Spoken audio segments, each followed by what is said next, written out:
Welcome back to another episode of Macrodosing. Big episode today. We're going to get into some fun stuff. I guess it's not fun. Some crazy shit. That's what I promise you. We got about 90 minutes of crazy shit coming your way. Get your ears ready. Before we get into it, I want to talk to you guys about a great new friend that we have here at the program. It is Helix Sleep Mattresses. I actually recently got a Helix Sleep mattress. Changed my life. Arian, you were just saying, we didn't know if you had gotten yours yet. But you said that yours arrived a couple weeks ago, and you use it now. Yeah, it's one of the best mattresses I've slept on. I had the same mattress for about since 2012. I had the same mattress, loved it.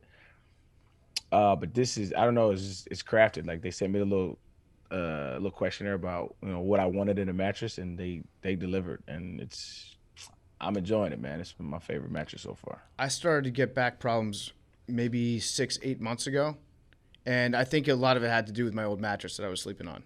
I just wasn't ready. I wasn't ready to get the optimal night's sleep that I needed to have my back wake up in pristine condition. Now I'm waking up, I'm feeling like a 27-year-old again because I'm using a great mattress. I'm using a mattress that works out for me, a mattress that's customized. So you took the test, right? It was like a 2-minute quiz. Yeah, yeah. I haven't woke up feeling like a 27-year-old since I was like 16. But but I'm feeling good nowadays, man. Well, your Feeling body's real got good. wear and tear from the NFL. My body has wear and tear from blogging. It's actually similar in terms of the amount of physical grind. I'm serious, man. Like you think that you can, just stare at a screen for 12 hours a day for 5 years at a time? I'd like to see you try. Once you get in the league for a few years like us, you know that it wears you down, and you need to get a good night's sleep. You need to be focused in the morning. And when you take the Helix quiz, they will match you up with the perfect mattress. So if you want something that's softer on that side, they can get you one of those. If you want something that's more firm, they can hook you up with one of those. It also depends. One thing people don't realize, a different mattress works better depending on if you sleep on your side, your back, your stomach, or if you're a tosser and a turner all night. So you take the quiz, you answer questions about your sleep habits. Then they send the mattress right to your door for free. And what did you think about the box that it came in? It was odd. Like I didn't understand it because like my old understanding of mattresses is like springs and like all this stuff. Like I don't know how mattresses work now. So it came in a box and like rolled out, and I was like, what the hell is this?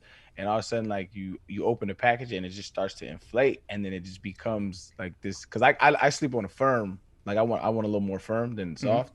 And so I was like, how is this a firm mattress if it's rolled up? I don't understand it, but somehow or another they make that shit work. It's I don't know. It's great. It is great. It is great. And you can get a discount right now. It's the #1 overall mattress pick of 2020 by GQ and Wired Magazine. You go to helixsleep.com/dose. I'm going to read that URL one more time. It's very important. helixsleep.com/dose. You take a 2-minute sleep quiz. You get your mattress. You get a 10-year warranty. And you get to try it out for 100 nights risk-free. They'll pick it up for you if you don't love it, but you're going to love it, and it's free shipping when it comes to your house. They're going to give you up to $200 off all mattress orders, and you get 2 free pillows for our listeners at helixsleep.com/dose. That's up to $200 off all mattress orders. It's a big deal. And you get 2 free pillows for our listeners at helixsleep.com/dose. I went to Bed Bath & Beyond. This was like a couple years ago. Did a major pillow upgrade for myself. I didn't realize how much pillows cost until I got to the cash register. And the lady told me. And I had too much pride to turn around and return the pillows at that point because I had already walked them up there. And so I just kind of ate it. And I was like, I guess I'm just buying expensive pillows now. But that's a big deal because they're giving you $200 off your mattress. Plus you get 2 free pillows. helixsleep.com/dose. helixsleep.com/dose. All right, let's get into it. We got Coley here. Hello, Coley. How you doing, buddy? Hello, I'm doing just swell. How are you fellas? Also swell. Very swell. We got Arian. Arian's here. And then we got Big T. Big T is depressed right now because the Braves ace just punched a water cooler and broke his Yeah, he punched broke the his dugout hand. bench, broke his hand. Yeah, you want to avoid doing that. Not an ideal situation for your Braves, but Godspeed to him. So today we're going to be getting into some more drug talk. It's been a couple weeks, I think, right, since we did any real drug talk on this show. And we're going to get into the use of drugs in the rise of Nazi Germany and World War II by the Nazis, as well as diving into Hitler's personal drug use, because it turns out he was way more of a junkie than Medina Spirit ever could be. This guy was like loaded all the fucking time. And if you want a great book that I could recommend, it's called Blitzed. Check it out, by Norman Ohler, I believe. I read it a few years ago. One of my favorite books. Crazy, crazy book. And the guy does a great job with primary sources and really does a lot of good research. And so a lot of today's show will be based on that in addition to some other things. But go read Blitzed. If you're a book guy, you will enjoy Blitzed. If you're a history person at all, I give it 5 balls on the Glennie Berger scale. 5 balls for Blitzed. So how many Kate Upton boobs? I don't know if I can give it on the Richter scale. That's more of like a pun. There aren't many puns in that book about Hitler using drugs. I guess I get. You know what? I just didn't know if it was an equal. The title of the book is a pun. Blitz. Yeah. Yeah. So okay, I give it 3 Kate Upton boobs. Wow, that's high praise. There you go. Boobs. Before we do that, let's just kind of wrap up the week that was, because some crazy shit came out last night on 60 Minutes. I want to say it's crazy shit, but it feels like every single week that they like the U.S. government is just fucking with us now, reminding us that aliens are real. Did you guys see that? Oh yeah. Yeah, I'm still, man. I'm skeptical. I don't know. You think that they're being like too forward now in admitting everything? You think that they're trying to cover something else up? Maybe their end goal is like to slowly inch us towards. We've been fucking with these cats for a long time, and so this is our way of introducing it to the public, which is whack. Maybe that's it, but it's just annoying that like we have fucking like this phone, fam, like it has an amazing camera on it, and we still got Sasquatch video footage of aliens, like of UFOs. Like I'm sick of it. I'm tired of it. I'm fucking being hoodwinked. I'm sick of it. It's the tease. Also, like you said, it's only in restricted airspace. They never come to New York. It's always out in the middle of New Mexico or wherever. Well, it's off the coast. Like the pilots that they were interviewing said they used to see him almost every day for years when they were doing training exercises off the coast. So they just weren't like over land dipping and diving around. They were just, they were out at sea for whatever, which lends credence to our theory that maybe octopuses might be the aliens.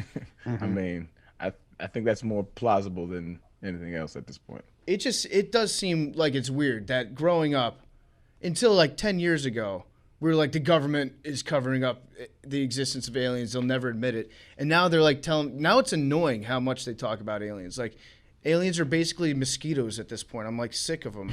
So like, let me get on with my day. They're an inconvenience to me more than anything. I don't know what that says about like how it's been unveiled to us, but yeah, it doesn't. I always thought that it would be like earth-shattering news when they said that UFOs were real.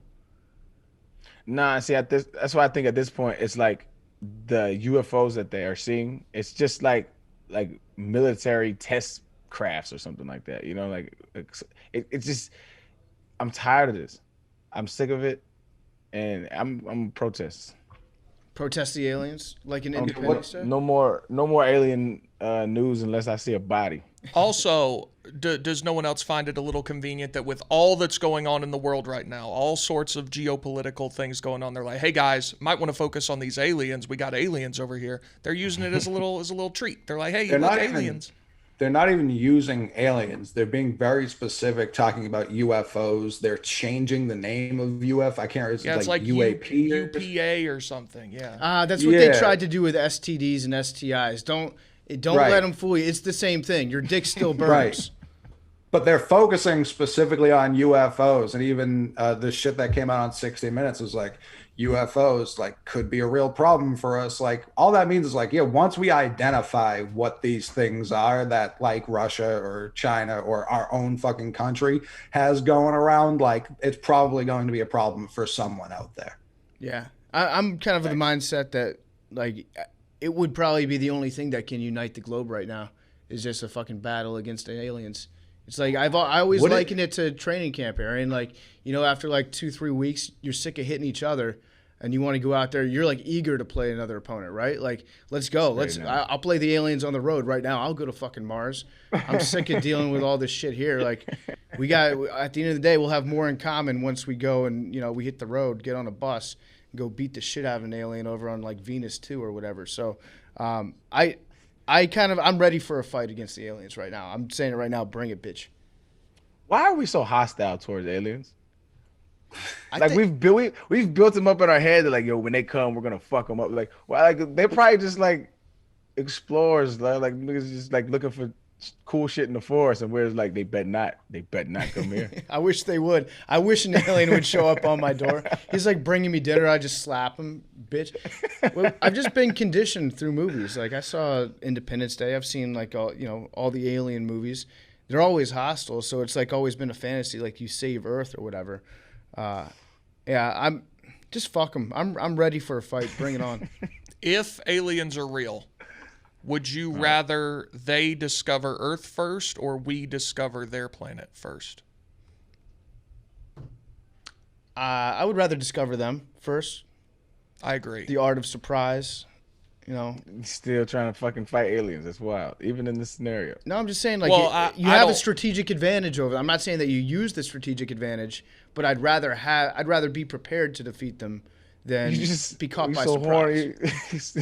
You so horny for interstellar war, intergalactic war. Yeah, there's no species we won't conquer. The constant theory. Like, can't wait to put an American flag on fucking.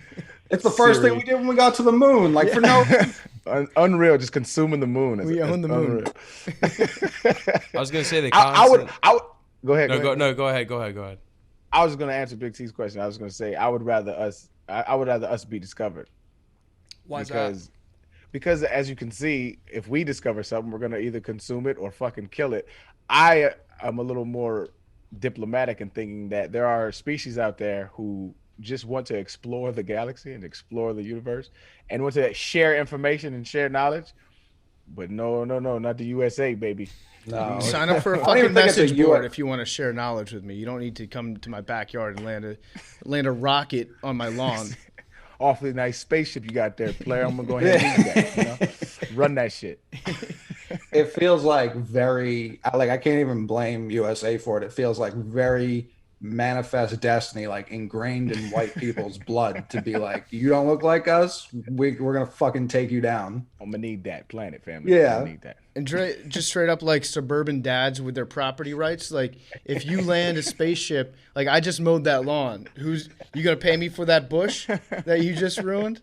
I went to Home Depot last week and I got the mulch and everything. Now you just came here and like that's against the homeowner's violation too. So now you're gonna owe me some money. HOA to the aliens. Yeah. I'm gonna need you to spray paint your spaceship either a dark red or a gray in order for it to be parked on my street. Thank you. Listen, we should do an episode on HOAs, dog. They are fucking Nazis. I hate HOAs. Yeah, I agree. They're the worst. Yeah, Chaps has had to deal with them. Maybe we can bring Chaps on. Because Texas, I'm sure you know, Texas has like the craziest HOAs. Oh my God, dog. They're crazy. I went to a meeting once. Just to see, because like they tried to fine me because they could see my trash cans.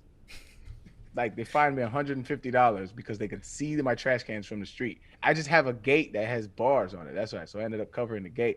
But they were like, put your trash cans right here, right? Or put them in the back, like right where the pool is. And I'm like, you gonna smell trash while I'm swimming? That's the dumbest shit in the world. And the lady that lived here before us lived here for 17 years. And she told us where to put the trash cans. And that's where we put the trash cans. And now they saying they can see them from the street. I'm calling all you niggas bluff. Thumbs up. The people that get in charge of HOAs are fascinating to me. Like, I don't know if they're like full-time HOA representatives, if they don't have enough power in their day-to-day life, or how you find yourself being essentially just like the narc of the neighborhood. That's also a job that like the people who have it are the people who want to have it, which is exactly who you don't want to have it. Yes. If that makes 100%. sense. I don't know if I can. Does. no, you're right. 100%. Yeah. You're right. It's like jury members. Like you don't want people who want to be on a jury on a jury. I don't know if that's a good one. I want to be on a jury. You do. Well, if you tell them that, they will not let you on a jury.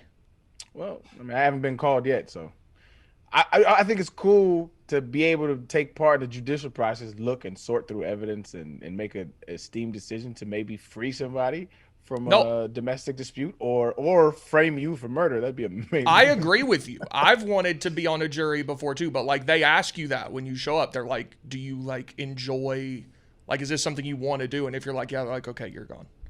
It's actually an easy way to get out of being on a jury. Does it get really excited? You walk in with like your jury duty pennant. You make yourself a uniform. They call me. I'll be there. Yeah, last month I got called, but the case was closed. I was about ready to do it, and then they sent me a notification that said, no need, case closed. I was upset. You also get free lunch. Yep, that's big. For extra money, my mother used to do like grand juries and shit. Like as like a side gig, she was like a professional juror. She would just be like gone for like a month, 2 months at a time. And then like we would see her and she couldn't tell me about any of these fucking cases. Some people think we should have professional jurors as like a job in this country, and like people just serve on juries.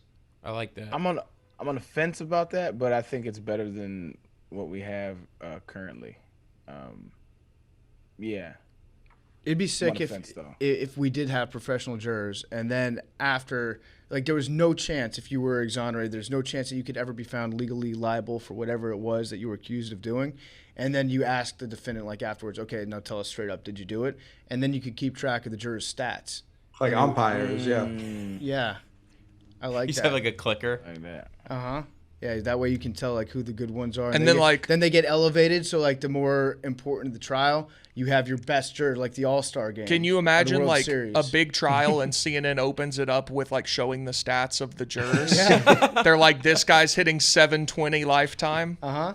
I like that. I mean, that would be electric. Yeah, he's 10-1 on death penalty cases. The jury selection show would be out of control. Oh my God, yeah. Okay. That's what we just make everything in America into a reality show somehow. Yeah, it's getting toxic. Yeah, that's the way it improves. I did want to say on aliens quickly that there's a constant theory that they haven't come down to Earth because they just see us as unintelligible life. What do you guys think about that? We are. Yeah, pretty. We are unintelligible life. Nailed it. Absolutely nailed There it. it is. I think a couple things with the aliens, given the timing. There's a good possibility that the aliens unleashed COVID on us. It had something to do with them. Also a good possibility that they're having something to do with all these cryptocurrencies. I feel like aliens just stockpiling Bitcoin. It just sounds cool. I don't know how plausible it is. Shout out Cum Rocket. We're getting killed. Absolutely. I'm taking a bath in cum right now. It went up when the show came out. It did, but the PFT and are getting murdered. It was a cum bubble. Yeah. Yeah, and it popped. We're on Safe Moon now. We are. We swapped. We did a cum swap for Safe Moon. So Swap onto Safe Moon. I mean, that's really the only reason why we got invested in it, was because we could make jokes about the name. Let's be real. I am on Safe Moon though. It took me like 30 minutes to get invested in that shit last Friday. See, that's what's holding me back from buying any cryptocurrency. Just the sheer amount of time it takes to get it.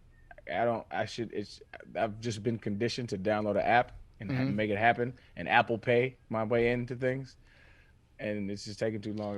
If it's over 10 minutes, I'm disinterested. I think that's part of the long-term charm in some of these though, is like the people. It's so difficult to get right now that it's like artificially making it scarce, and then once it becomes listed on main exchanges and becomes, like more mainstream, it'll be easy to get, and so we'll already have ours when it becomes super easy to get. It sounds like wishful thinking. Although CumRocket, looking at the stats, CumRocket is up 103% today, but it's down about, 100% since we invested in it? Yep. Yeah, we've got about a half cummy in there, and then Safe Moon's up 5%. So we'll keep an eye on those things. But yeah, tough business in CumRocket last week. But yeah, you guys ready to get into it? Rock, man. Main topic. Drug use in Nazi Germany in World War II, leading up to World War II. And it's not, first of all, it's not like, I'm not saying the Nazis are the only empire that has drugged their soldiers, because I think to a certain extent, a lot of countries probably still do today. But what I'm going to get into in a little bit here is like, I don't think that there's any chance that World War II escalates to the extent that it did if it weren't for like widespread drug use, not only in the military and at the top in the leadership, but also just like people in Germany in general were fucked up for a lot of the 30s and the 40s on various substances. But before we get into it, let's do a little side exercise, because I want to talk it through and figure out what the all-time best drug teams were.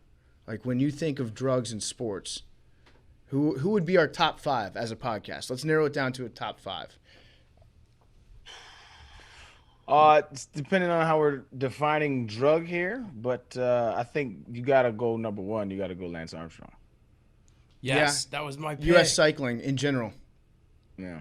Because not only was he on really good juice, but also the entire rest of the world. Like, everybody he was competing against was taking steroids and doing like blood doping. So the stuff that he had was that much better in order to just dominate the entire world for like 7 years in a row.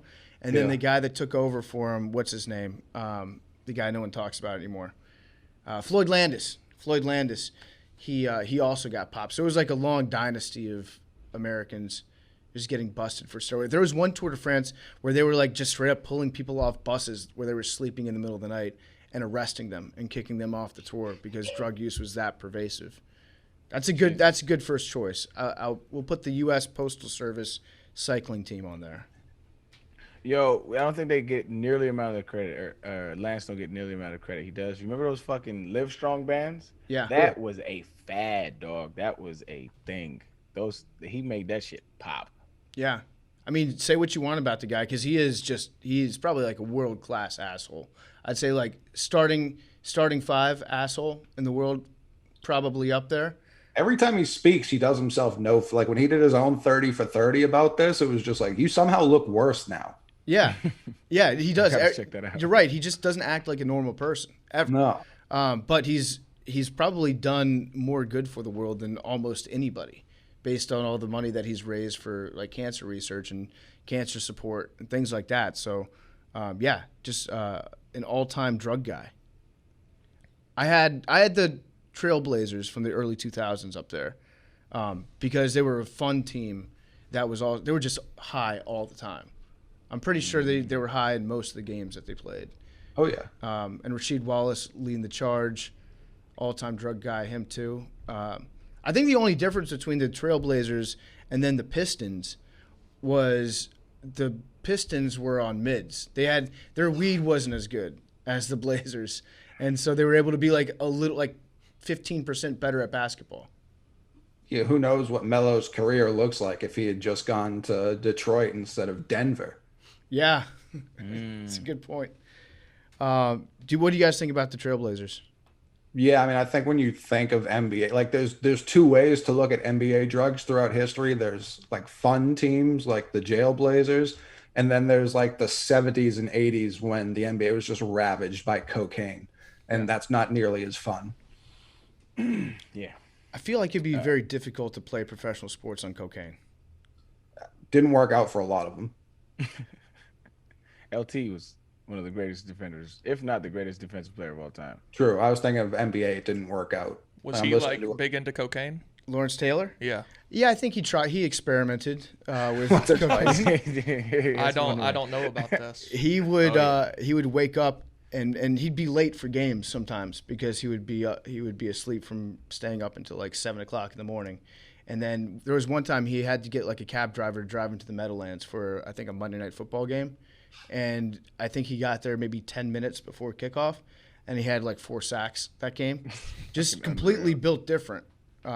Just like it was an asset to him to become crazy and to be like riddled with psychosis and lack of sleep and things like that. So yeah, some guys can do it. From very early on, the Giants knew who was into drugs. They certainly knew I was because they let me know. If they wanted to bust me, fine, but I knew they weren't going to do that, not as long as I was who I was and my game was intact. I feel like a kicker would be the worst guy to have drugged up, like on coke for a game. Unless That'd be kind of fun though. He Janikowski, jittery ass kicker. No, that's the opposite. Janikowski, he would take like GHB. yeah. So he would mellow himself out. He was like he put himself in the zone. I think like that's just another word for the K-hole. He was just like locked in, focused. He had tunnel vision, focused on just the uprights. So, also Russians can do whatever they want. True. Russians are, I don't know, was he Russian or Polish? Eastern Europe Russians, they can ingest substances and deal with them in a way that I don't think our bodies can over here in the United States. One of the teams I was thinking about is like I believe it's like early 70s Pirates, maybe late 60s Pittsburgh Pirates with Doc Ellis. Like, I feel like when I think drugs in baseball, like that's even like their uniform, like they had like the hat wasn't the same as a regular hat. It was like the train conductor hat with the two pinstripes around it for no reason. Like everything about that team was just like, we're in Pittsburgh, we're doing LSD. Yeah. If anybody hasn't seen him, I think it's him talking about it, narrating him on LSD and him pitching on LSD. It is one of the most fun stories to listen to of all time, dog. It's just great. Please, if you haven't listened to that, watch that shit. I think he had like 7 walks that game. Oh yeah. Like it was not a good game. It was more than that. It was in the teens. Oh really? I'm trying to find it. I'm trying to find it. Hang on, because we talked about this before. But one of the guys on the other team after the game, they told him that he threw a no hitter, and he was like shocked because they had 2 base runners every inning. He was like, we had no idea we didn't have a hit. Oh, it was 8 walks. I thought it was more than that. But Okay. 8 walks, 6 strikeouts, hit a batsman, 3 stolen bases. So yeah, they had guys on every inning. They just didn't have a hit. Okay, so I'd like to trade Doc Ellis Fucking LSD game. because we need Doc Ellis in this list. I'm going to trade him to the 86 Mets. And then we'll put the 86 Mets featuring Doc Ellis on the list. Okay. Because those guys were fucking maniacs. You had Straw, you had Doc Gooden, you had Lenny Dykstra. They used to do coke off the mound at Shea Stadium after games. Like after all the fans would leave, they'd go back onto the field and just do lines on the pitcher's mound. Just crazy, crazy people. Is this like symbolic, or what the fuck was the point of that? I don't know. That's what you do when like just doing cocaine is lost its fun for you. You just have to do it in off the most ridiculous surfaces that you can find. And so I guess it was a pitcher's mound. I think Dwight Gooden missed the team parade because he was just using coke at a party, and so he just didn't show up for it. We've all missed a thing or two because of coke. Let's see what else do we have here. The Russian Olympic teams, just in general. Any sport. Yeah. Any boxing, the Pacquiao? Can we do Pacquiao? Was it Pacquiao? Wasn't he afraid to get tested, or was that just Mayweather propaganda? Oh, that sounds right. That's right. He was like, "You already tested me. I don't want to do another." He thought that like taking blood from his arm would make him weak. That was his excuse. That's horrible. Yeah, so he was probably on a lot of stuff. What was Canelo on? Didn't he say that like when he got popped a couple years ago, it was like Mexican beef that he was eating, and the Mexican beef they've got hormones in it. And if you eat it and you don't cook it through all the way, then you can get it, which actually is a real thing apparently. Yeah, it actually is. Tom Brady, just in general, just speculating, just Huge drug guy. just it's entirely speculation. But I mean, Who was that dude, bro? Who was that dude who was like hella hyped coming out of college? This was like maybe the 80s, 90s. Big white dude. Bosworth. Yeah, Bosworth. Yeah. That guy, he got popped and then after he came back, he was never the same. But like, he was like the most hyped draft pick of all time, though. Ran into him at the College Football Hall of Fame several years ago. Did not look like he was doing his best, to be honest with you. yeah. Damn. He's gonna see this and whoop your ass, Big T. How many times have you been like just recreationally to the College Football Hall of Fame? 5 or 6. Yeah. Where's it located? It's in Atlanta. It's an awesome. If y'all haven't been, you should go. It's great. What's the appeal? And I say that They've got all sorts of like college football. exhibits and games and stuff there, but like it's really cool. It used to be in South Bend, Indiana at Notre Dame, and then like nobody went to it because it was just like a building with plaques. But now it's in downtown Atlanta, like right next to like the CNN Center and stuff, and they've got I played against Notre Dame in 2005 and went to Notre Dame, and we went on a little college football exhibit tour, and I was like, what you experienced is a whole bunch of plaques. Yeah. I was like, this shit is stupid. It's really cool now though. I hope I hope you had a good time, man.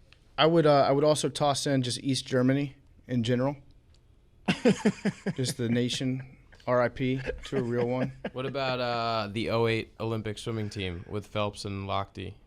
Is Lochte a drug guy? Yeah, he got popped for drugs. Did he? Yeah, PEDs. I think that just being Ryan Lochte is enough of a drug. I looked his name up, and it was like he went from making millions to working paycheck to paycheck. So clearly something happened with him. Okay. Didn't he also lie about getting robbed or something at the Oh, yeah. Olympics? Yeah, Brazil. he's a weird dude. I also have Bob Baffert on here. Bob Baffert's horses. That's a pretty good list of all-time drug teams, I think. I've got, and this one's not as fun, but the '86 Maryland basketball team. Yeah. It's kind of The a whole tough team. mood shift. The whole team was on it. Like, you can't find a player on that team who wasn't dabbling in multiple things.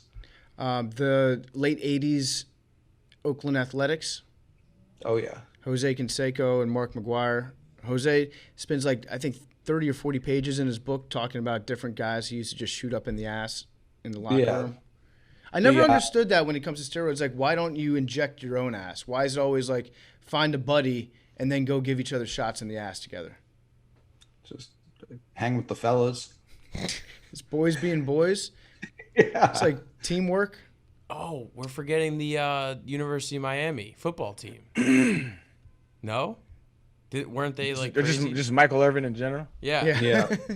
Yeah. Yeah, the Dallas Cowboys, the mid '90s Dallas Cowboys. I was thinking the '96 through '04 New York Yankees. Okay. Just assume. Yeah, probably. Probably put them and Tom Brady on the list for speculative teams. Here's a Put good Brady one. in a Yankees hat on the list. Here's a good one for dope purposes though. So this is what I was looking up. 07 Golden State Warriors, and this is why Matt Barnes and Steven Jackson be smoking hella weed, and Al Harrington actually has his own weed Cannabis. company, and so they have opened up a dispensary, and it's all I heard it's doing pretty well too. So shout out to them, Steven Jackson and Matt, they're my dudes. But yeah, it's not really a drug. Yeah, it's a drug. Yeah, it's a drug. And then who's the coach that is now really into marijuana? Hang on, don't say that it. Don Popovich? Don Nelson. Yeah, Don Don Nelson. Nelson. Yeah. Oh, Don I thought it was Nelson. Popovich. I'm sure Popovich smokes hella weed. Popovich is a big wine guy. Huge wine guy. Yeah, he'll order just the most expensive bottle. He'll pick team restaurants based on who has the nicest bottle of wine in that Yeah. town. Really? Yeah. Shout out to Pop. Wait, so Don Nelson, was he the coach of that Golden State Warriors team? I think so, yeah. He Might have been. probably That was. sounds right. So that team should be on the list too. Yeah, 2006 to 2010, Don Nelson was the coach. Now he's living out in Hawaii, just staying high 24/7. Yeah, he's got it figured out. But you could extend that through the modern Warriors just from Klay Thompson's presence as well. That's true. That's true. Here's what they say about Don Nelson right now. All I can tell you is he's happy. He's in Maui drinking Mai Tais and watching sunsets and whales. Life's good. That actually does sound like a pretty good life. Shout out Don Nelson. Oh yeah. All right, let's get into it. Let's get into drug use in Nazi Germany. I want to start. I guess you can't really talk about World War II without talking about World War I and what happened at the end of it. So the good guys won, bad guys lost, depending on which side you were on, what country you happened to be born in. But basically, the entire thing was blamed on Germany. And in past wars, there hadn't been such big time enforcement of you're the loser, you have to give up everything. We're going to impose the most vicious sanctions possible on you. And in the spirit of the time, they're trying to make sure that World War never happened again, because people are like, oh shit, they're machine guns now, and we're not on horses firing a musket that shoots once every 15 seconds anymore. So they wanted to try to stave off any other sort of World War conflict, and they just threw the book. I guess there's no better way to put it. They threw the book, took away all their draft picks, fined them, suspended the coach, GM, the entire thing. Germany was fucked over after World War I, and their economy, long story short, you can get into the details if you want, but I don't think anybody cares that much about that. because they were forced to they had all the sanctions put on them. Their economy got completely fucked over. The money was worthless. There was a guy named Hitler over there who decided that he was going to take advantage of the situation and he was going to rise to power under like the most nationalistic platform possible, which is Germans number one, everybody else off a cliff, see ya. And so through a lot of like backstabbing and wheelings and dealings, and he lit a building on fire one time, he eventually became the leader of Germany. And as this was happening, the nationalistic message that he was putting forward was there are certain types of people that we don't want in this country. You guys probably know that among them were like the Jews, homosexuals, gypsies, Romanians. The list goes on. Anyone that was like technically undesirable from the Arian standpoint of what he said the super race was supposed to look like. They were undesirable, but also amongst those were drug addicts. So Germany, a lot like America at the time, they were putting morphine and shit in cough syrup. You could go to the store, you could go to the pharmacy and be like, let me get a bottle of morphine, and then go home and just basically knock yourself out with it. It was completely legal, and a lot of the country had an issue with it. So they decided that they were going to shut down the manufacturing and the distribution of morphine. So they regarded it as being toxic to the German body, and they shut it down. And what they did was, at that point, they forced the drug companies to invest in new drugs that didn't necessarily make you high, or they did make you high, but in a different way. So basically, the Nazis didn't want people taking drugs that would get you high, but stimulants were okay because they looked at stimulants as being drugs that would just make you incredibly sober, like as sober as possible. We're gonna invent methamphetamine because if you take it, then you just become you're just able to be German for more hours in the day, essentially. Now that I think about it, it's probably like what it was all about. It's like you take morphine, you knock yourself out, and then you're just asleep. You could be whatever. But like if you can be German for 2 days at a time, then they saw that as being like a really solid, acceptable drug. So a company called Timler Werk invented a drug called Pervitin in 1937, and it was meth. It was essentially meth, but it came in chocolates. They distributed it to housewives, workers, soldiers, anyone who wanted it. It was part of the Nazi war on exhaustion. So it seemed pretty chill. Did you see, there's an ad, I don't know if Avery can like put it in the YouTube. It's like a print ad in a newspaper, and it's just this woman like holding her baby, and she's eating like a chocolate bar. And it's like, this chocolate has Pervitin in it. Like she's so much better able to take care of her baby and do whatever she needs to do. And it was probably getting into her. And it was just meth. Her Arian breast milk, and so the baby was probably taking on some meth too at the time. Is there anything that would be more annoying than a baby on meth that would never fall asleep? Oh. I mean, I say that not as a parent, so I can only speculate. But I always laugh at the old advertisements that they have where it's like just like straight up, it says cocaine for your morning commute, and it's like a man in a suit like driving his fancy Rolls Royce to work. We're probably going to be looking back in the future at some of the drugs that we take right now and thinking probably the same thing. Like, is Adderall, like, do we even have Adderall without meth first? Like, it feels like a scaled down, hyper-focused meth.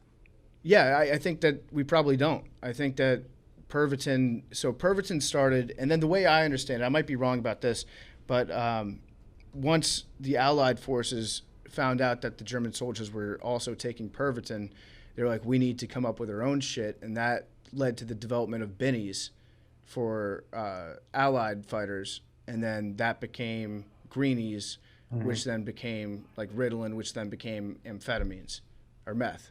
Basically, it's all meth. It's all meth. Yeah, it's all meth. It all like is very chemically similar. So basically, what happened was a very, very large percentage of Germans, because they were going through a Great Depression, they were taking these drugs, which are also marketed as antidepressants. Pretty much the whole country started to get on Pervitin. and it gave them a lot of energy, and it made them feel alert. And obviously, like if you take enough of it, it makes you psychotic. And so at a time when you had a leader that was coming along trying to work everybody into a fucking lather and turn them against anyone that he saw as undesirable, having an entire nation of people that were basically in a methed out psychosis state was probably a pretty big asset to him. And maybe I don't want to like say that, it's all the drugs' fault for everybody like going along with Hitler, because obviously that's not the case, but it certainly nudged them in the right direction.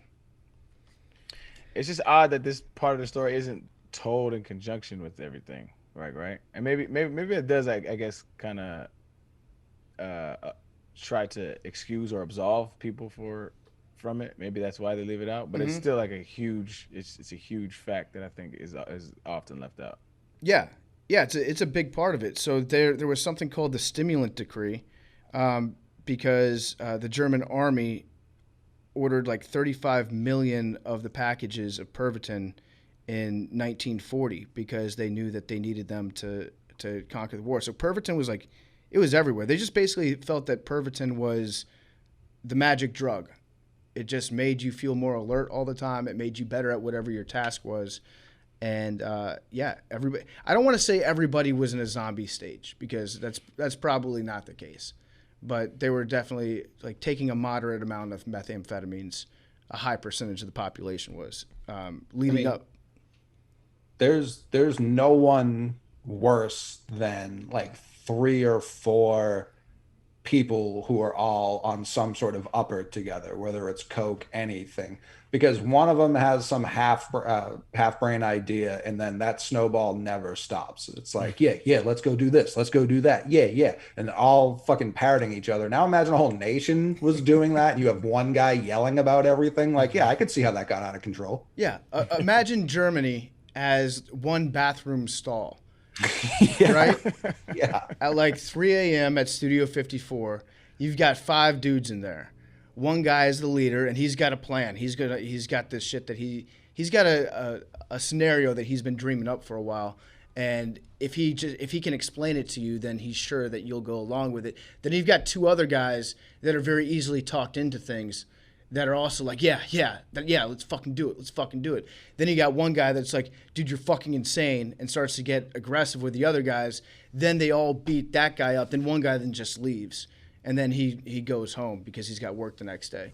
But that's basically, in a nutshell, that's what pre-World War II Nazi Germany was like. Yeah. So the guy who got beat up was Jewish, and the guy who just left was France. Is that how that worked? Or Swiss. I was going to say the guy who leaves because he has to go deposit the other guy's money because he works at a bank. He's in finance. So and it was like it's always like a get rich quick scheme too that they're talking about, which like this, the Adolf was big on like, I can fix our money problems by getting rid of those people. So yeah, it all makes sense here. That's what I kind of look at this show as being. Just like we're just our podcast is essentially a bathroom stall with no drugs. Just dudes hanging out shitting together. That's the best way I can describe it. Have you ever been in a bathroom where there's no stalls? Yeah, I have. That's how you know you're in a great dive bar. I think we should abolish urinals, like just the single urinals, and just those ones that just go long one. That's the most. It makes sense. And it's way more hygienic because like you can keep the fluids running, and it doesn't sit like you're much less likely to piss on the floor if niggas is right next to you. Look, you know what I'm saying? It's like it's just more hygienic. I love a good trough. Yeah, for sure. It's always a treat when they have one of those at a baseball game. Is that what it's called? It's a trough? A trough. It's like what pigs eat out of. I went out of my way to piss at Neyland Stadium because they had the trough. You love the trough? It was just, this sounds weird, but yeah, I mean, you don't get them often. Mm-hmm. And especially if there's ice in the trough. I've never seen that. That's the best. Just peeing on. I have to put ice in the trough. Yeah, I love peeing on ice. One of my dad's friends has a trough in his house. Oh, that's really? incredible. Yep, and a urinal. What a is trough and a urinal? I want to know what the mom thinks about that in that situation. Was that like the dad's harebrained, or was that like his 40th anniversary present? He has like a cigar room in his basement, so it's like his own personal trough. Man it's cave. sick. Man yeah. Yeah, that guy has life figured out. That's what that guy has. Yep. I love that. Like a woman would never want to customize her bathroom, and that's it. Like if you gave a woman her like she shed, to borrow a term from the was it commercial? Who cares? But if you got like a man cave for a girl, my guess is that they would probably want a nice comfortable couch for her and her friends to sit on. Maybe like a wine fridge. Guy, it's like I want the widest hole that I can pee into. I don't want to be aiming down here. I just want to let it rip. Wider. No doors. If you can just run a hose to the couch and then just have a hose that I can pee into that goes down into the foundation. I don't care where it goes, but if it leaves the room. Hear me out. There needs to have that something like that needs to exist specifically for midnight peeing sessions. Like 2-3 in the morning. I'm like, sometimes I contemplate, like, you know what, dog? Like, let me just piss in this bottle because I'm not walking all the way to the bathroom right now. I'm tired as fuck. There needs to be some kind of pee system. And hey, if the Helix mattress people are listening, like, add some kind of like urine dispensary thing in your mattresses. You're gonna sell out, dog. I'm telling you. I love it.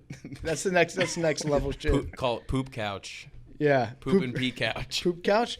The couch with I the want to toilet show about in the it. poop though. I want to show about the poop, but with the pee, like we can. I don't know. Something needs to pop with that. Yeah, if you just cut a hole like where you laid, and you could just shit directly under your That'd bed. be wild. That's the dream. They should have those in cars too. There should be a hole underneath the seat. Like if you want to, you can just crap while you drive. You're going 80 miles an hour, just shit falling out of the bottom of your car. It's like the Flintstone car. dog. So Nazi Germany, 1939. One more thing about bathrooms. Nigga, airport bathrooms are the worst, or airplane bathrooms are the worst fucking things. Just make them bigger.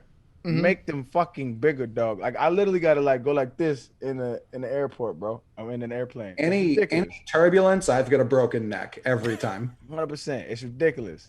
And like there should be like, I don't know, but we should beat up people who make airplane toilets dirty. Like, Well, now I have a Bam. question for y'all. What percentage of flights that you're on do you have to go use the bathroom on the plane? 98. Really? Yeah. I'm very hydrated when I fly, and I don't like flying, so I find like being in that enclosed space helps me forget that I'm on a plane. So I'm in there like 4 times a flight. See, I couldn't tell you the last time I used one. Really? I never. And it's not like conscious. I never shit in there. I will not shit on the airplane. But Yeah, it's just bad form. I don't think I would fit. I didn't even try to sit down in that little ass box. I don't think that people actually join the Mile High Club. It's almost impossible. It's a myth. It's a myth. How would it be possible? I did see a woman giving a dude a hand job once on a Southwest flight. In their seats? That makes sense. Yeah, they was in their seats. They had it covered with a jacket, and I'm looking. That wasn't right next to me. That'd have been wild. I was like a row behind her back or something like that, and then on the other side, and I was just looking like that's what's up. Actually, I ain't even mad at that. Like, And they don't even have assigned seating on Southwest. That was just someone that happened to be in the On the way same to letter Vegas. and number as them. Yeah, they just looked at each other. They had to look in their eye. Yeah, it's hand job time. it's hand job Yeah. time. You know, Southwest flights get it cracked. Yeah, I mean, there should be an airline that markets themselves as like the hand job airline of the skies. Spirit should just change their slogan to that. Well, that used to be what? Virgin Airlines? Are they No, done? They're so done wait, now, right? Spirit was Virgin. Virgin's done, but they were an airline for a while. They were the greatest airplanes I've ever been on. bro. Really? Never been on. Oh my god! It was like, it was unreal how fucking dope. It was like, you know how you walk in, like my room right now got these colored lights. Yeah. They had shit like that, like just really dope, good atmosphere. I wonder why they stopped. Why did they? I think it was too expensive for most. Like I think, or was it they opened at like the same time? Like the economy collapsed. I think they coincided a little bit. I don't remember, man. But that shit, they had great airplanes. The lights were great. It was like a club. It was like pink or purple lights. It was like a really nice atmosphere. Okay. Any other bathroom stuff? Nope. We can get into some more bathroom stuff because Hitler had a terrible stomach. And so right at the time as meth use was starting to increase all across Germany, the Fuhrer, Adolf Hitler, was looking for a new doctor because he had been dealing with diarrhea almost nonstop since World War I, through probably like a combination of post-traumatic stress disorder, through just like if you're that much of an asshole, your body probably hates you too. So he was just shitting all the time, really smelly guy. He was a vegetarian, man card, and he was just crapping himself all the time, farting himself all the time, had really bad body odor.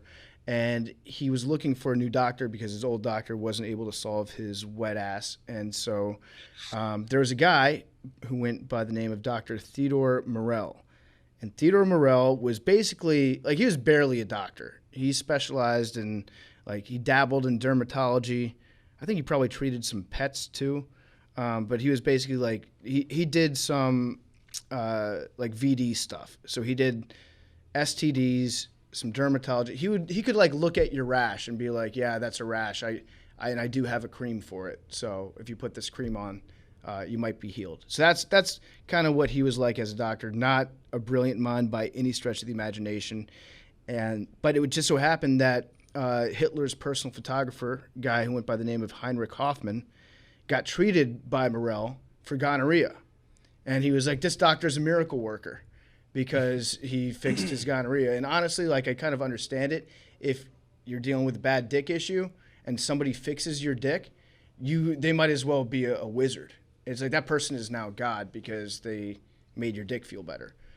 So he treated Hitler's photographer. He also treated Eva Braun's mom. Eva Braun was his girlfriend / I think cousin. Want to make sure to throw that in there too.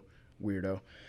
So he treated her mom. And so having all these people that were around Hitler being treated by this one doctor, they recommended this doctor to Hitler in 1936. So Hitler goes, he sees him, and Morell says that the stomach cramps are because you've got a complete exhaustion of your intestinal system, which isn't really a diagnosis. But I guess, who knows, maybe back in like the 30s, that's as far as it went. It's like your different parts of your body are various forms of tired at any given point. And so they would prescribe you something. What he ended up giving to Hitler to make his stomach better is he gave him a pill that had shit in it, human shit. Made him eat human shit. I was like that dude that we had on, right? That's exactly like him. Yeah, that's what I was about to say. Yeah, the Josiah Zahner. Yeah, the LeBron James of biohacking. So this, I guess that would make Theodor Morell the Bill Russell of biohacking. Bob Cousy of biohacking. I don't know. George Miros. No, Mikan. He was Mikan. The George Mikan. The Jerry West. He's the logo. Yeah, he's the logo of eating shit. The logo of shitting. So he gave him a pill that just straight up had human shit in it, and I guess it helped him a little bit. But also he gave him an injection of vitamins. And the vitamin, by the way, he kept very meticulous records. This is how we know all the stuff that Hitler was taking. The doctor kept super, super meticulous records of what he was giving him because he was terrified that if something happened to Hitler, they would accuse him of giving him some. Probably a valid fear in that environment. Very fair. Yeah, so he kept really good track of what he gave him, and he started out giving him things like morphine derivatives, gave him shit, he gave him sedatives, he gave him methamphetamines, gave him injectable cocaine, gave him morphine, and the most hilarious thing that he gave him was he would just take seminal extract from a bull's nutsack. So he would just have like bull testicle juice that he would shoot into Hitler and say that it was going to make him feel better. And a little quick description here of this guy, Theodor Morell. He was referred to as a gross but deflated old man of cringing manners, inarticulate in speech, and with the hygiene habits of a pig, and could not conceive how a man how utterly devoid of self-respect could ever have been selected as a personal physician by anyone who had even a limited possibility of choice. So just a slob, just a world-class slob. But he essentially became Hitler's drug dealer because he would give him the stuff that would make Hitler feel good. And then you always want that guy around you if you're Hitler. Like, it makes sense, regardless of his weight, which he was like morbidly obese. But that's a little background on Morell. And a lot of times Hitler would he'd be on his train and he'd be like, I need more vitamins, and he'd make the train stop so that Morell could just shoot him up with more of the good stuff and make him feel better.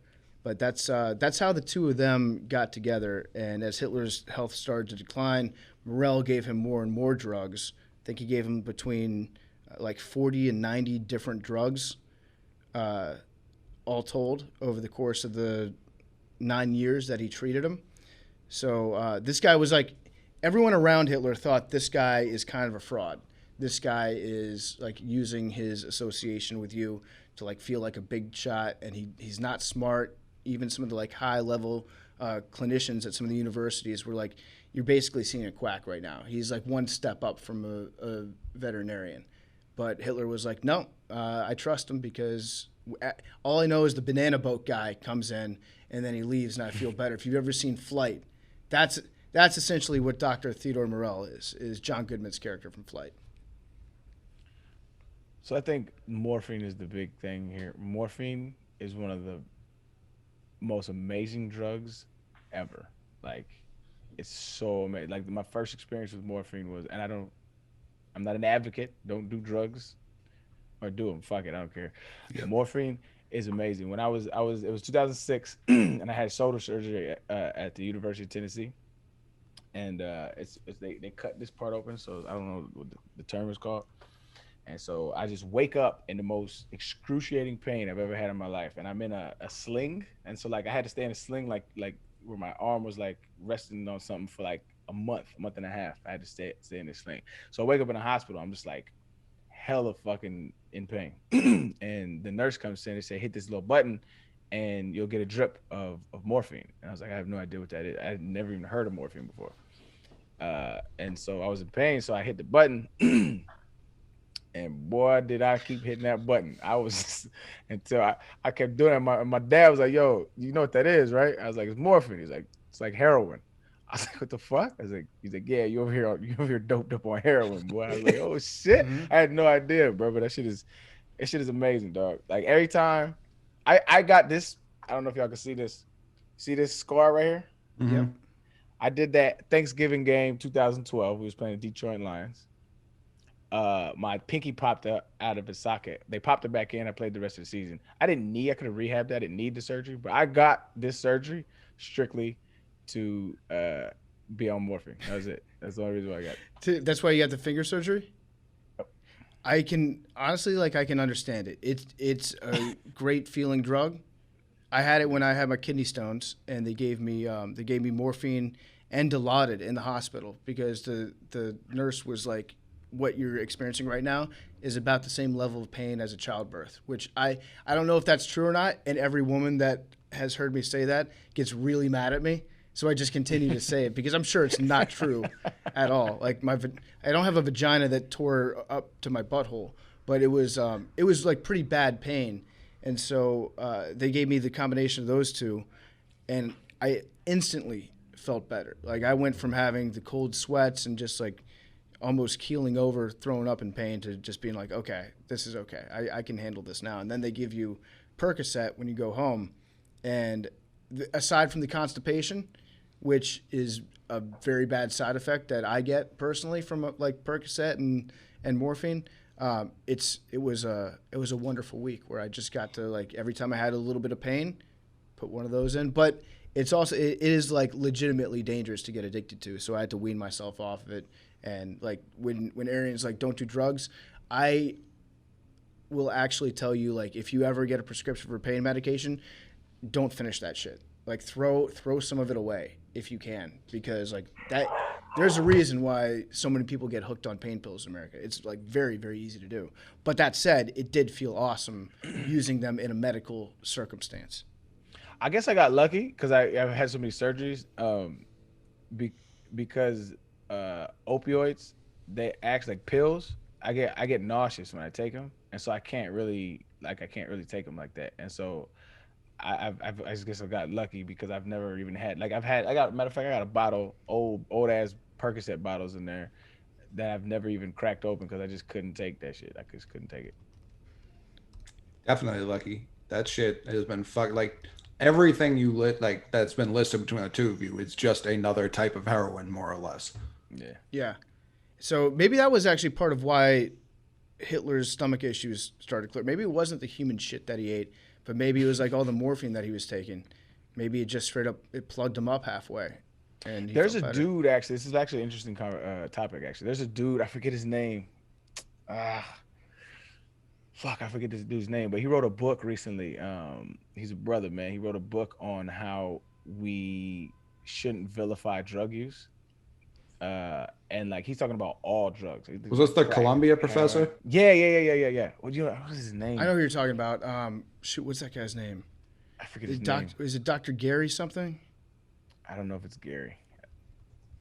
I don't know. But anyway, so what he was saying was Dr. Carl Hart. Yeah, there you go, Carl Hart. So he's basically saying like the vilification of drugs is actually detrimental for our society, and we should actually embrace people recreationally using all forms of drugs, crack, heroin, all of that stuff, because it's the shaming of it that pushes people into a corner and pushes people into this like little box, and they're hiding from it. Whereas he's actually advocating that you can actually live a regular life and do like really hard drugs, and he's not wrong. Like there's I know a bunch of people who like did cocaine or did crazy ass drugs, but they weren't like crackheads on the streets, right? They enjoyed doing their drug and they were able to like scale it back. It's a really interesting I don't want to say theory, but there's an interesting observation that he had using drugs recreationally. What was it? Is it Portugal that has that? Yeah. Yeah. And it's not that old, right? It was like 2017 they enacted that. I think it was pretty recent. Yeah. Portugal's also a great country to do it because you're just surrounded by Spain. So you can always just be like, you can just kick people out and send them to Spain. Right. Worst case scenario. But yeah, I mean, Oregon's testing this out now too, where they decriminalized everything. And it's when a lot of people are talking about like defund the police, like some people really mean like tear that shit all the way down. Other people are like, yeah, treat people more specifically. Like don't send someone with a gun when there's just a domestic dispute where it could be solved with a social worker, and don't throw drug addicts in a cell, like give them to a hospital so they can actually get help. Because it's like we sell plenty of things that people can get cripplingly addicted to, and other people like alcohol, and other people use in moderation, no problem. So it's like kills way more people than the majority of drugs. I think I would say all of them, right? Yeah, it'd have to be. It's the most accessible, which is part of it. But I don't think if you legalize everything or decriminalize everything, there would be this huge rush of like, oh, not like the thing about heroin that's stopping most people from doing it isn't the illegality of it. Right. You know what I mean? Right. Yeah. It's like we've got a pretty good idea what the like negative aspects to getting addicted to pain pills are. We've seen that pretty clearly in the last 10, 15 years. And so it's definitely like more dangerous to be taking pain pills than it is to be drinking. But the thing that's stopping people from taking pain pills or heroin is not because they're afraid of getting arrested, really. Most people are just like not wanting to deal with being addicted to opiates all the time, or like in a life or death situation. Doing heroin. I was just gonna say, just uninterested in those drugs. Right. Like I have no interest in shooting heroin. I have no interest in doing cocaine. I just have no interest, and I'm not going to. Like I think the majority of people are like that. Like, I don't think niggas is like, yeah, I would definitely do crack, dog, but I might get popped for that shit. So I don't know, doggy. Like, nah, niggas is not interested in smoking crack. Like it's just what it is. You're not curious? Like hand up. I'm very curious when it comes to crack. I'm definitely curious for sure. But I'm not gonna do it. Like I feel like the reason why I just feel like I'm gonna be the nigga that dies the first time he does it. Like that's just how I feel like. So I'm not interested in doing this shit. I'm cool with my wine. Coley, I'm not saying I'm going to do crack. I'm saying I'm just curious. I think that's natural. Yeah, no, I definitely get it. What I was thinking too, like for being such a lazy drug, shooting heroin's a process.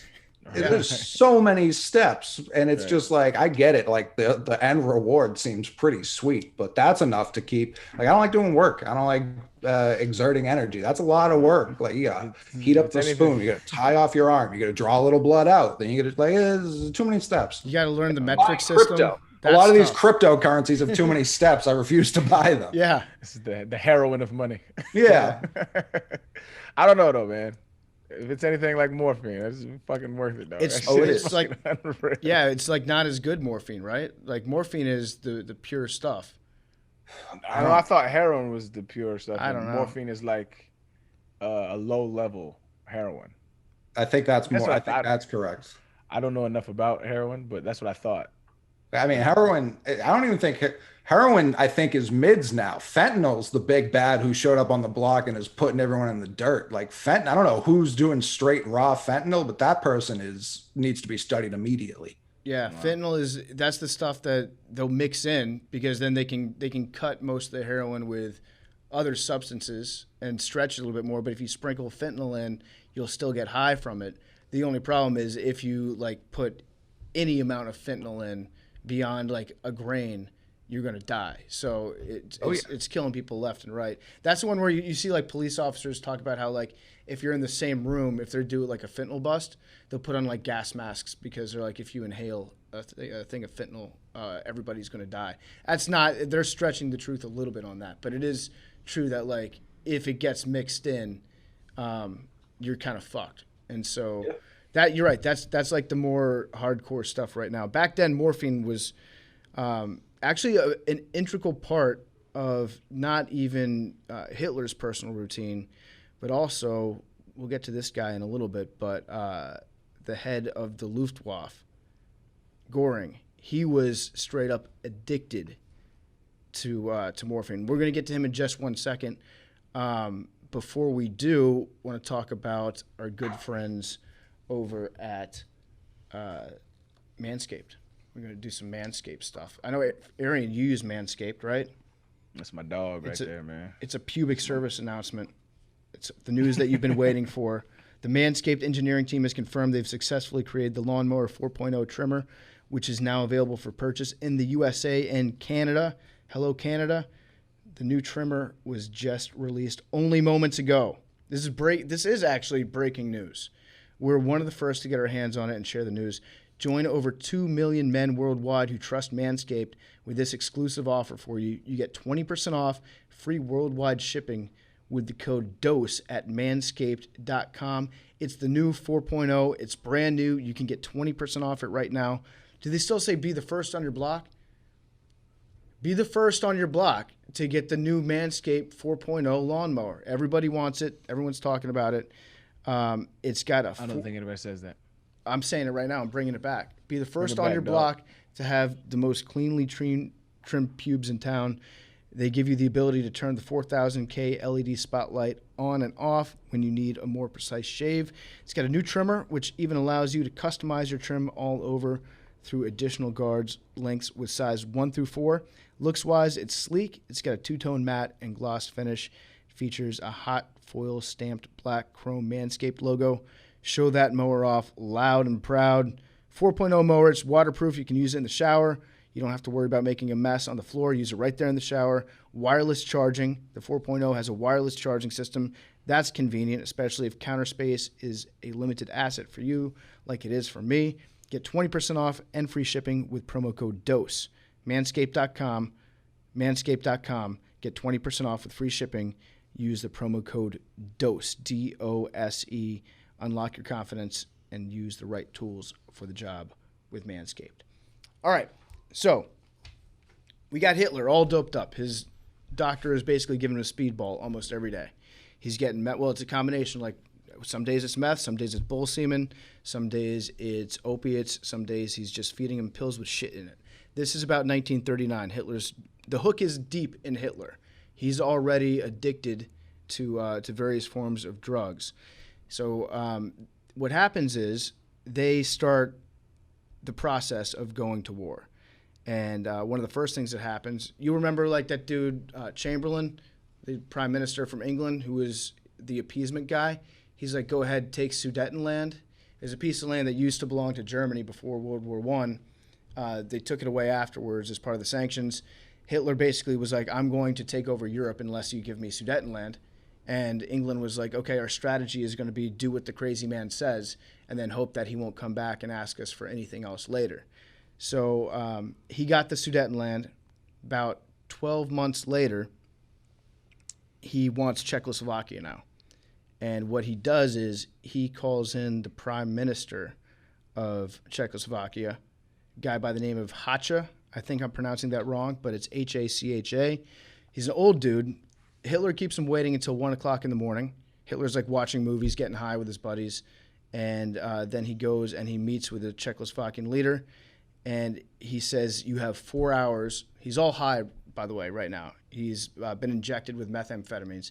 He screams at him, tells him he has 4 hours to give him his country, or else at 6 a.m., the German military is going to cross the border into Czechoslovakia. Just screams at him in a methed out rage. I'm talking like Tuco Salamanca from Breaking Bad, like just right in his face. The guy passes out. The poor old guy passes out from fear because you've got a methed out Hitler yelling at you about how he's about to take all your land in a couple hours. The doctor, Morell, comes in, and Hitler's like, shoot him up. Morell shoots up the Czechoslovakian prime minister with methamphetamines. So now you just got two crazy guys talking meth in a room together. And the Czechoslovakian prime minister is like, yeah, sure. Okay, yeah, that sounds good. Here's the plan. I'll sign it. Signs the contract, gives Hitler his country because his doctor shot him up with meth. And Hitler was just in a methed out rage. That shit is new to me. I didn't actually know that. That is, he really just bully balled a whole country. He got a country just by screaming loud enough and being on enough drugs that he scared the prime minister. So they gave up Czechoslovakia, which they just straight up they were probably going to take anyways, but they took it I think the next day or the next afternoon. So Hitler starts his march to war. He starts to come up with a plan to take over France, and it will not surprise you to know that the plan for taking over France was basically give our entire army Pervitin and keep them wide awake. They called it tank chocolate. So the panzers and all the tanks, they would traditionally be driven by guys that were on like probably 24-hour shifts, 20-hour shifts if they had strong enough coffee. So you would get, like 20 hours, drive the tank, stop, take a break, eat your food, take a nap, fall asleep, wake up, do it again. Because historically, the limitation on how fast an army can move is basically like how long can you stay awake. And Pervitin solved that problem for the Nazis. So they doped all their soldiers up on meth. And they had tests done where they could find that the critical thinking skills would decline the longer they stayed awake, obviously. But they didn't care. They're just like, we need these guys to be awake for as long as possible. Gave everybody meth, sent them into France. Basically, they drove for, I think, 3 days nonstop without stopping. You didn't need water. You didn't need food. They were just like meth zombies that drove their shit all over France. And that was the key to how Germany was able to take France in like basically a week, was they got their tanks real deep in that motherfucker because their guys were tweaking. Fast forward, isn't this, didn't we get this tactic and why we were trying to make super soldiers in the CIA? We talked about it briefly. Yeah. I'm sure we're still looking at all kinds of options to like, just how can we get the limitless pill? I don't know. At what point, like as a soldier, you like, yo, fuck this, fam. What point? I don't get this shit, dog. I don't know. I think if you're like a German soldier in World War II, you're probably terrified. Like going against your orders is probably not an option. You probably like being, if you're one of the early Nazi soldiers, let's get this out of the way. You probably like doing your shit. You probably want to be doing this stuff. You're a fucking psycho. And then if there are people that have a conscience, they're terrified to do anything because they know that they'll just be killed if they like speak out against what's going on. So they take France pretty easily, really easily. And at that point, the British Army tries to fight. You guys have seen the movie Dunkirk, maybe? Have not. So what happens in the Battle of Dunkirk is the German soldiers who were still on meth fought off, or they pinned in the entire British Army, the British Expeditionary Force, and they pinned them in on a beach in Dunkirk. And they didn't have anywhere to go. And they could have captured or killed, I think, like 300,000 British soldiers. The entire British Army was like right there on the beach. They had been encircled by the Nazis. And then they got like, there are three big like fuck ups in the war. And they're all tied into drug use. This is fuck up number one. The Nazis put a halt order in. I think it was like May 24th, May 25th, something like that. They told all their people to stop advancing, even though they had all the British Army on a beach. They were theirs. They said, stop advancing, chill out for a little bit. Nobody could figure out why. There's actually like, it's a source of a lot of debate still to this day why they stopped. But the reason why they stopped was because Goering, the head of the Luftwaffe, he was a guy, now he's butt buddies with Hitler, essentially. Going back to like I think it was the Night of Long Knives. I think Goering was a part of that, and he got shot during that. And I think he got shot in his dick, actually. And he got addicted to morphine in his recovery from that. And so he had like Hitler's ear because he was part of his like old school crew. He was also a fighter pilot during World War I. He served with Hitler in World War I. Oh, it wasn't Night of Long Knives. It was a beer hall putsch. So this goes back to like 1923 when Hitler first started his, like, when he tried to take over the government. This guy was one of his OGs with him on that night, got shot, and then he became a morphine addict after that. So he had Hitler's ear because they had that history together. So Goering gets shot up to hell on morphine this afternoon, and he is pissed off that the German army is about to get credit for capturing the entire British army. He's like, the Luftwaffe, we were the key to winning this war so far. I want credit for beating the British army. Let me get my bombers in the air. Let me get my fighter pilots in the air. Let's just strafe them all to death. So he's telling Hitler this. Hitler's doped up in this conversation. Goering is insanely high on liquid morphine that he's dosed himself with. And Goering wins the conversation. And so despite like everybody else in that room being like, no, let's just win the war. We should probably just win the war now. Goering talked him into holding off and letting the Air Force go in and take care of it.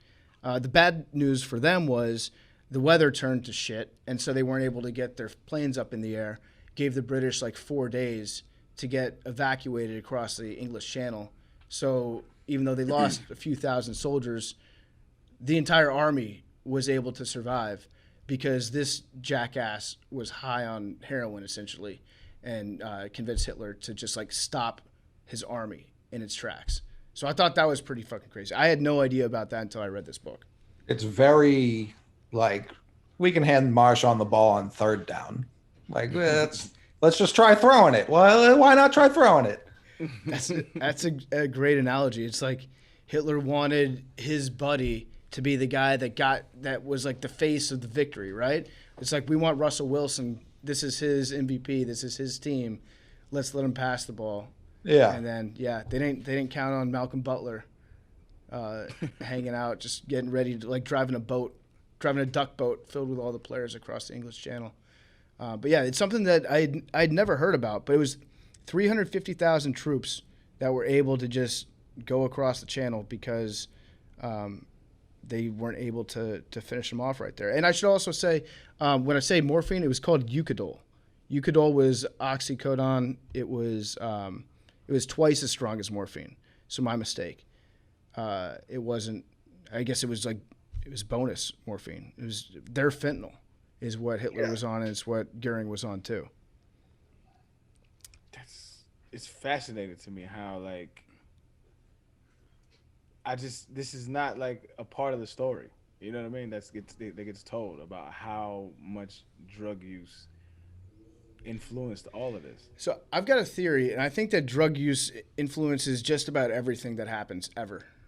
Like in any major organization, with the exception of maybe the Mormon Church. But besides that, like whether it's substance abuse, yeah, Coley's nodding his head like, yeah, probably them too. Yeah. But for them, it's like caffeine. It's like Diet Dr. Peppers. Do you think they bong like Cokes? They do beer bongs of like Jolt? Oh man, Jolt would kill Zach Wilson today. He could not handle that. A 98 Jolt Cola, yeah, that's putting him right in the ground. It's bad Jolt news. over Jolt. Big T, have you ever had Jolt? No, but I do remember when I was a kid, there was it Volt or Vault? It was like the green. I want to say Coke made it. I think it was Volt. Yeah, Volt, and that shit was like that would get you really. Hang on, I remember.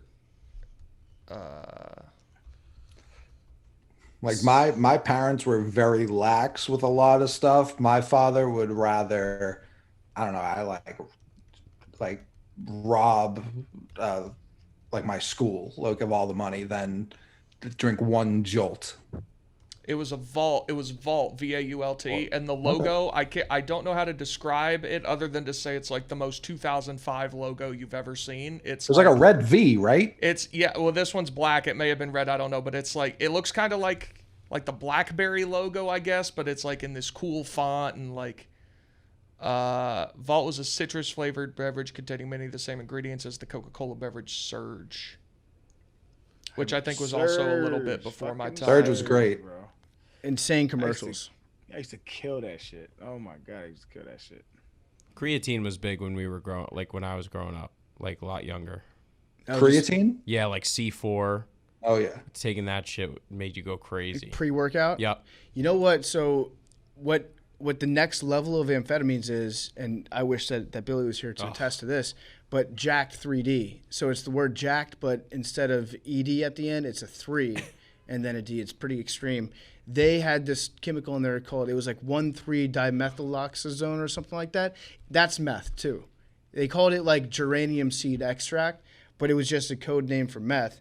And it got banned in the United States back in like 2012 because I think a couple kids had heart attacks when they took like a double dose of it and then went for a run. So they pulled it off the market. But anyone that's ever tested that or tried that, they will tell you it is straight up like it's basically like you're taking Ritalin or like you're taking Adderall. Maybe even like a little bit more jittery than that. I'm going to get back to the conversation in a second. Before we do, we got big news. Your favorite men's healthcare brand, Roman, is now available at Walmart. Big news. Their non-prescription products have got you covered with everything from sexual health to everyday health. Your well-being is important. Taking care of it should be simple. So now you can add to cart in real life. Roman is now available at Walmart. We're in your area. Let's go take care of it. Roman condoms are new and exclusive to Walmart. You're not going to find them anywhere else. They're ultra-thin, lubricated, FDA-cleared, safe as sexy. Roman swipes are an easy, discreet way to delay ejaculation, increase sexual stamina. Fast-acting, your partner will enjoy them too. No passed-along desensitization if you use them as intended. And they've got dietary supplements. They've got 23 nutrients in their dietary supplements. Roman Daily is a multivitamin that's optimized with ingredients to support men's health and overall well-being. They have a team of in-house doctors that made this unique, high-quality supplement that will target nutrition gaps in men with scientifically backed ingredients and dosages.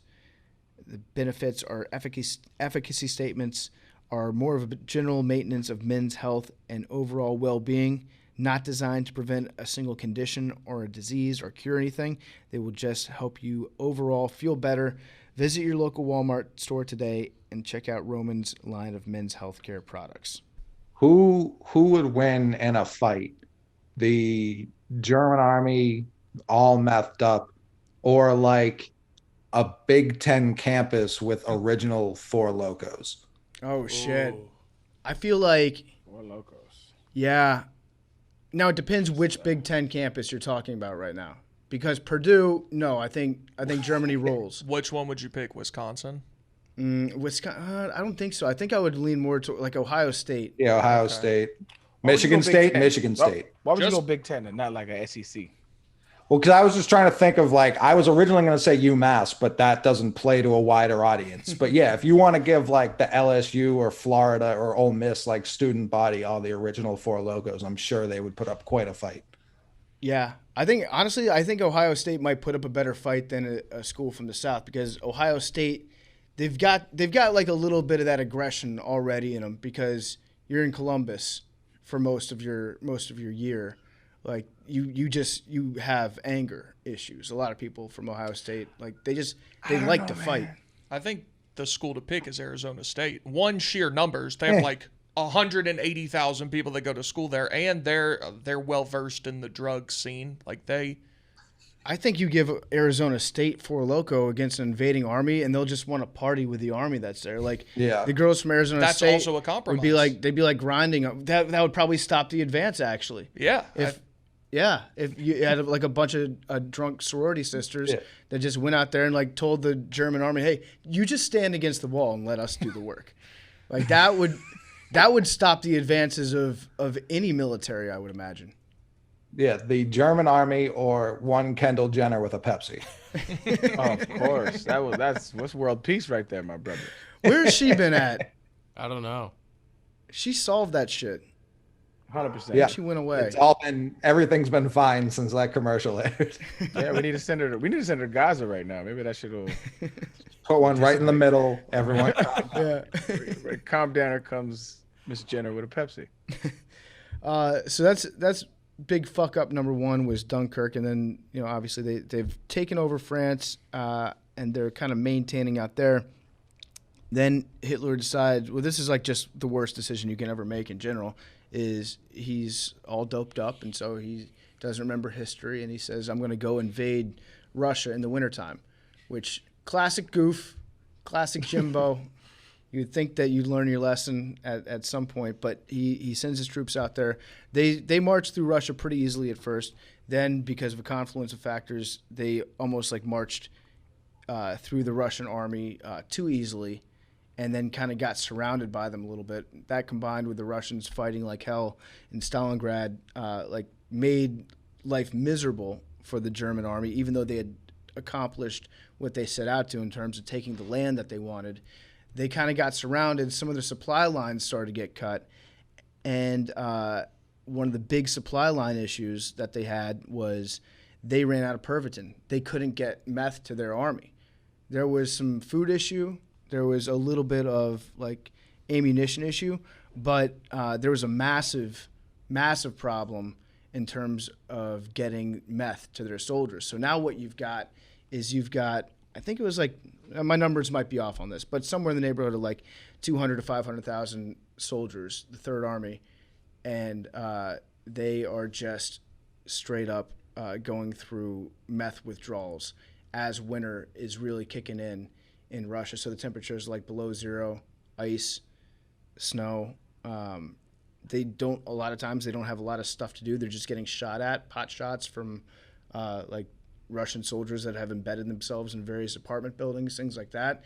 But they're also going through full-scale meth withdrawals while they're in that Russian winter. And that's probably the worst scenario that you can ever dream up. Like, I don't know what's more hell on earth than for all those things to be happening at once. Yeah, that's no like Betty Ford clinic, like Southern LA rehabbing with Charlie Sheen. Like you're in the middle of Russia, surrounded, detoxing involuntarily. Like that can't be great. That's probably what you think of when you're in like the Betty Ford clinic. When you start to go through your own withdrawals and your own anxiety and panic and hallucinations, you probably think that you're in Russia in January and like with bugs crawling on you, and that's what was actually happening to them. And my mistake, I was thinking about the Russian Third Army. This was the German Sixth Army. I think that was basically surrounded. I'm going to get a lot of complaints about that. A lot of them, but yeah, they go through their withdrawals. They're all sorts of fucked up, and then Russia's just really good at being complete psychos, and ends up kicking the shit out of them and capturing like 200,000 German soldiers. I think just about all of them died, with the exception of like maybe 5,000 or 10,000 they all died in the prisoner of war camps. So that was really like the big turning tide of the war, was stranding your entire army out there with no meth. You got to dance with the one who brung you, right? You don't change horses midstream. You don't start fighting a world war without meth after 5 years. You gotta keep going on the meth train. So they fucked that up big time. And then after that, this was pretty crazy stuff. So they started, the German army, after they fell to the Russians, word gets back to Hitler, and Hitler fucked up a lot of stuff with that whole invasion, but he was like delusional. And so he refused to admit that the Russians were going to march all the way to Berlin. So he just started like coming up with all these crazy last-ditch efforts to save his ass. And one of the big strategies that he had, this is fucking ridiculous. He came up with a miniature U-boat. So what he wanted to do was he wanted the Navy chief to design like a one-person submarine, maybe two people, probably a two-person submarine, but like a tiny little one. Like imagine how terrifying it would be just to go underwater in a submarine in general, but like one that's the size of a coffin, pretty much. James Cameron. Yes, you're your own personal James Cameron, but it's teenagers. So it's like people who are like 14, 15 years old. It's the kids that were in the Hitler Youth that didn't fight in the army because they were too small. Hitler's like, let's design child submarines. And then I'm going to send those motherfuckers to England. I'm going to send them up the Thames River. So this is, you can tell that like this is very big Firefest email energy coming from Hitler at this point. You remember that email that dude sent when he was like describing the song that he wanted and the soundtrack that he wanted for the commercial? And it's like probably 2,000 words long, and just obviously the ramblings of a person who's coked out of their gourd. That's Hitler at this point. He's like, okay, we're gonna get some tiny fucking submarines, and then we're gonna send them across the channel. We're gonna send them up the Queen's skirt. We're gonna get them right next to the Queen in the London River, and then we're gonna fire torpedoes at the wall, and we're gonna sink the entire fucking island. The island is going to sink into the ocean. That's basically Hitler's plan at this point because he's coked out of his mind. So, in order to keep these submarine pilots awake, these kids awake, he had to figure out a way that would allow them to be alert enough, but also not to the point where they panicked when they were underneath the water for the first time, because there wasn't time to train them in these children submarine captains. They couldn't put them in a class or like submerge them in a lake. They were like, no, we're saying fuck it, and we're going for it. We'll do it live. So he needed a drug, obviously, for these children, and this part isn't funny at all, but the way that they tried to figure out what the best combination of drugs was, they had concentration camp inmates, and they would experiment on them using various combinations, and they would make them walk back and forth carrying rocks for days at a time if they could, until they just died, and then they would write down in their little ledgers, like seriously evil shit. They would write down how long a person was able to walk carrying a rock. And then they thought that they could come up with a good cocktail based off that. So what they ended up coming up with was a drug that was called D9, and it was 5 milligrams of Oxycontin, 3 milligrams of meth, and 5 milligrams of coke, all combined into one pill that they would then administer to a 14-year-old as they were getting into a submarine going underneath the ocean. And they sent... This is the stupidest shit I've ever heard in my life. Why? Holy shit. Huh? Why you don't think it's going to work? Bruh. Listen to what we're saying. Fucking doped up teenagers in submarines trying to... Like... Well, let's hear the end of the story. Maybe they pull it out. How fucking dumb do you gotta be? Go ahead, bro. So they send... Lee. I think they send 30 boats, put them into the I think it was the North Sea, and not a single one ever resurfaced again. They just all went under and had massive heart attacks and died. So are these different than the U-boats they like claim are like in the Hudson River right now? These were a separate U-boat division? Yeah, it's a different U-boat. I think that those are like at least, I don't know, like teenager, like maybe 20-year-olds, Yeah. like late, technically adults. These were just straight up kids, and they gave him speedballs. They literally like gave them shit that will kill any hardened drug user, and then put them underneath the ocean for the first time.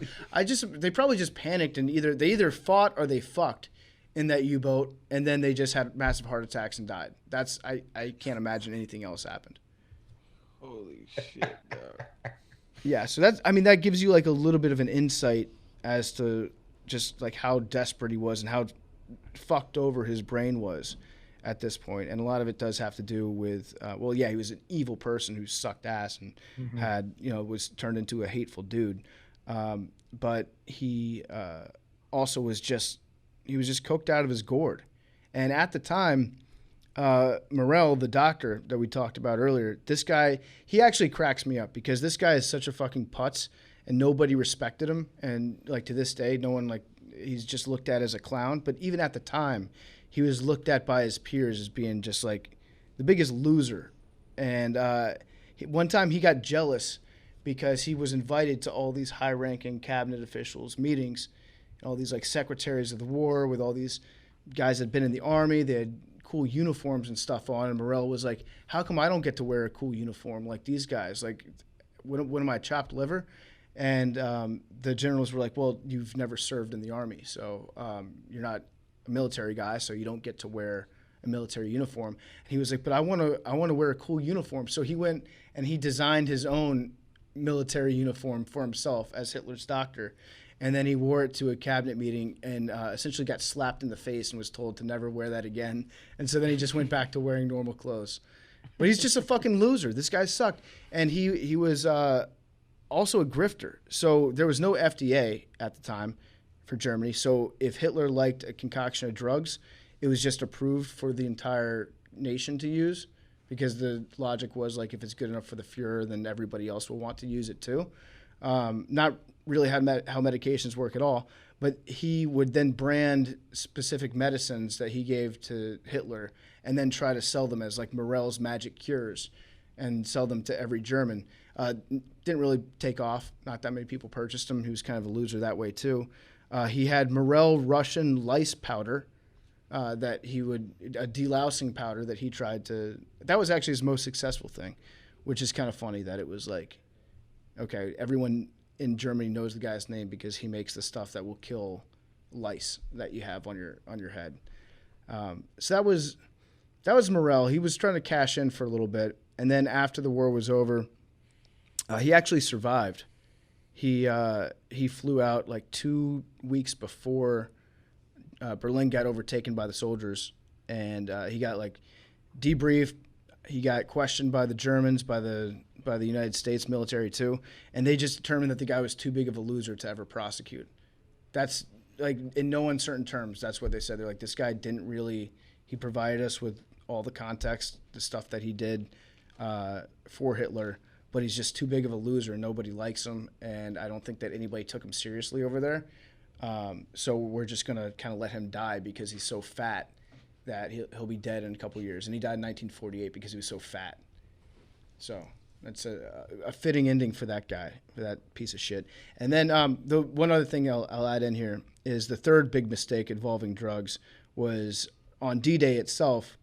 Hitler was just hungover in bed. He was sleeping, and they didn't want to wake him up because he gets cranky in the morning if his doctor wasn't around to administer either the bull semen shot or the meth shot.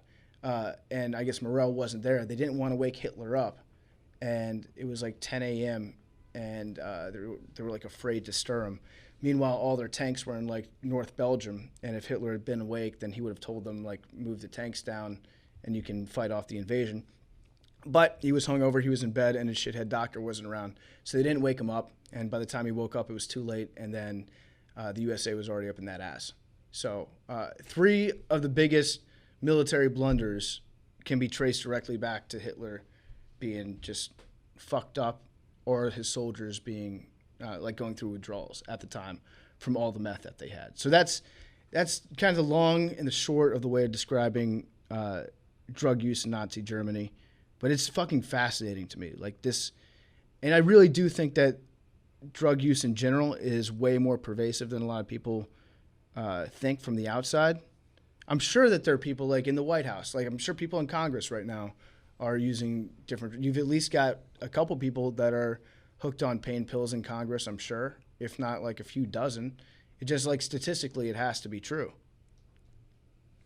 I like to think that, all of our congressmen are doped up because of the stupid shit that they do. It makes sense. Yeah.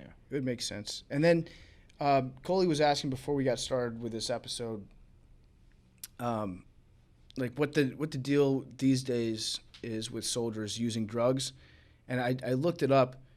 There are some countries in West Africa. This is actually kind of fucking, I'll save that one for last. But in Syria, a lot of their soldiers are very much on meth. In Afghanistan, they're taking meth, Dexedrine. I know that a lot of places use cat. It's the stuff that you chew. It's like chewing tobacco, but it's a stimulant. And like they give it to child soldiers sometimes, and it keeps them awake for a while.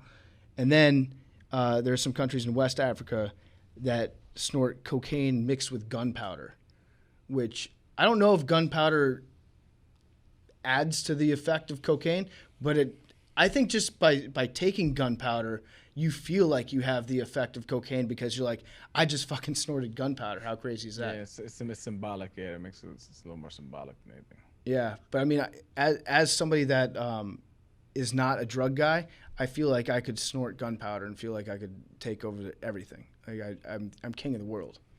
Yeah, there's no one I could beat in a fist fight if they've snorted cocaine mixed with gunpowder. I know that already. Definitely not.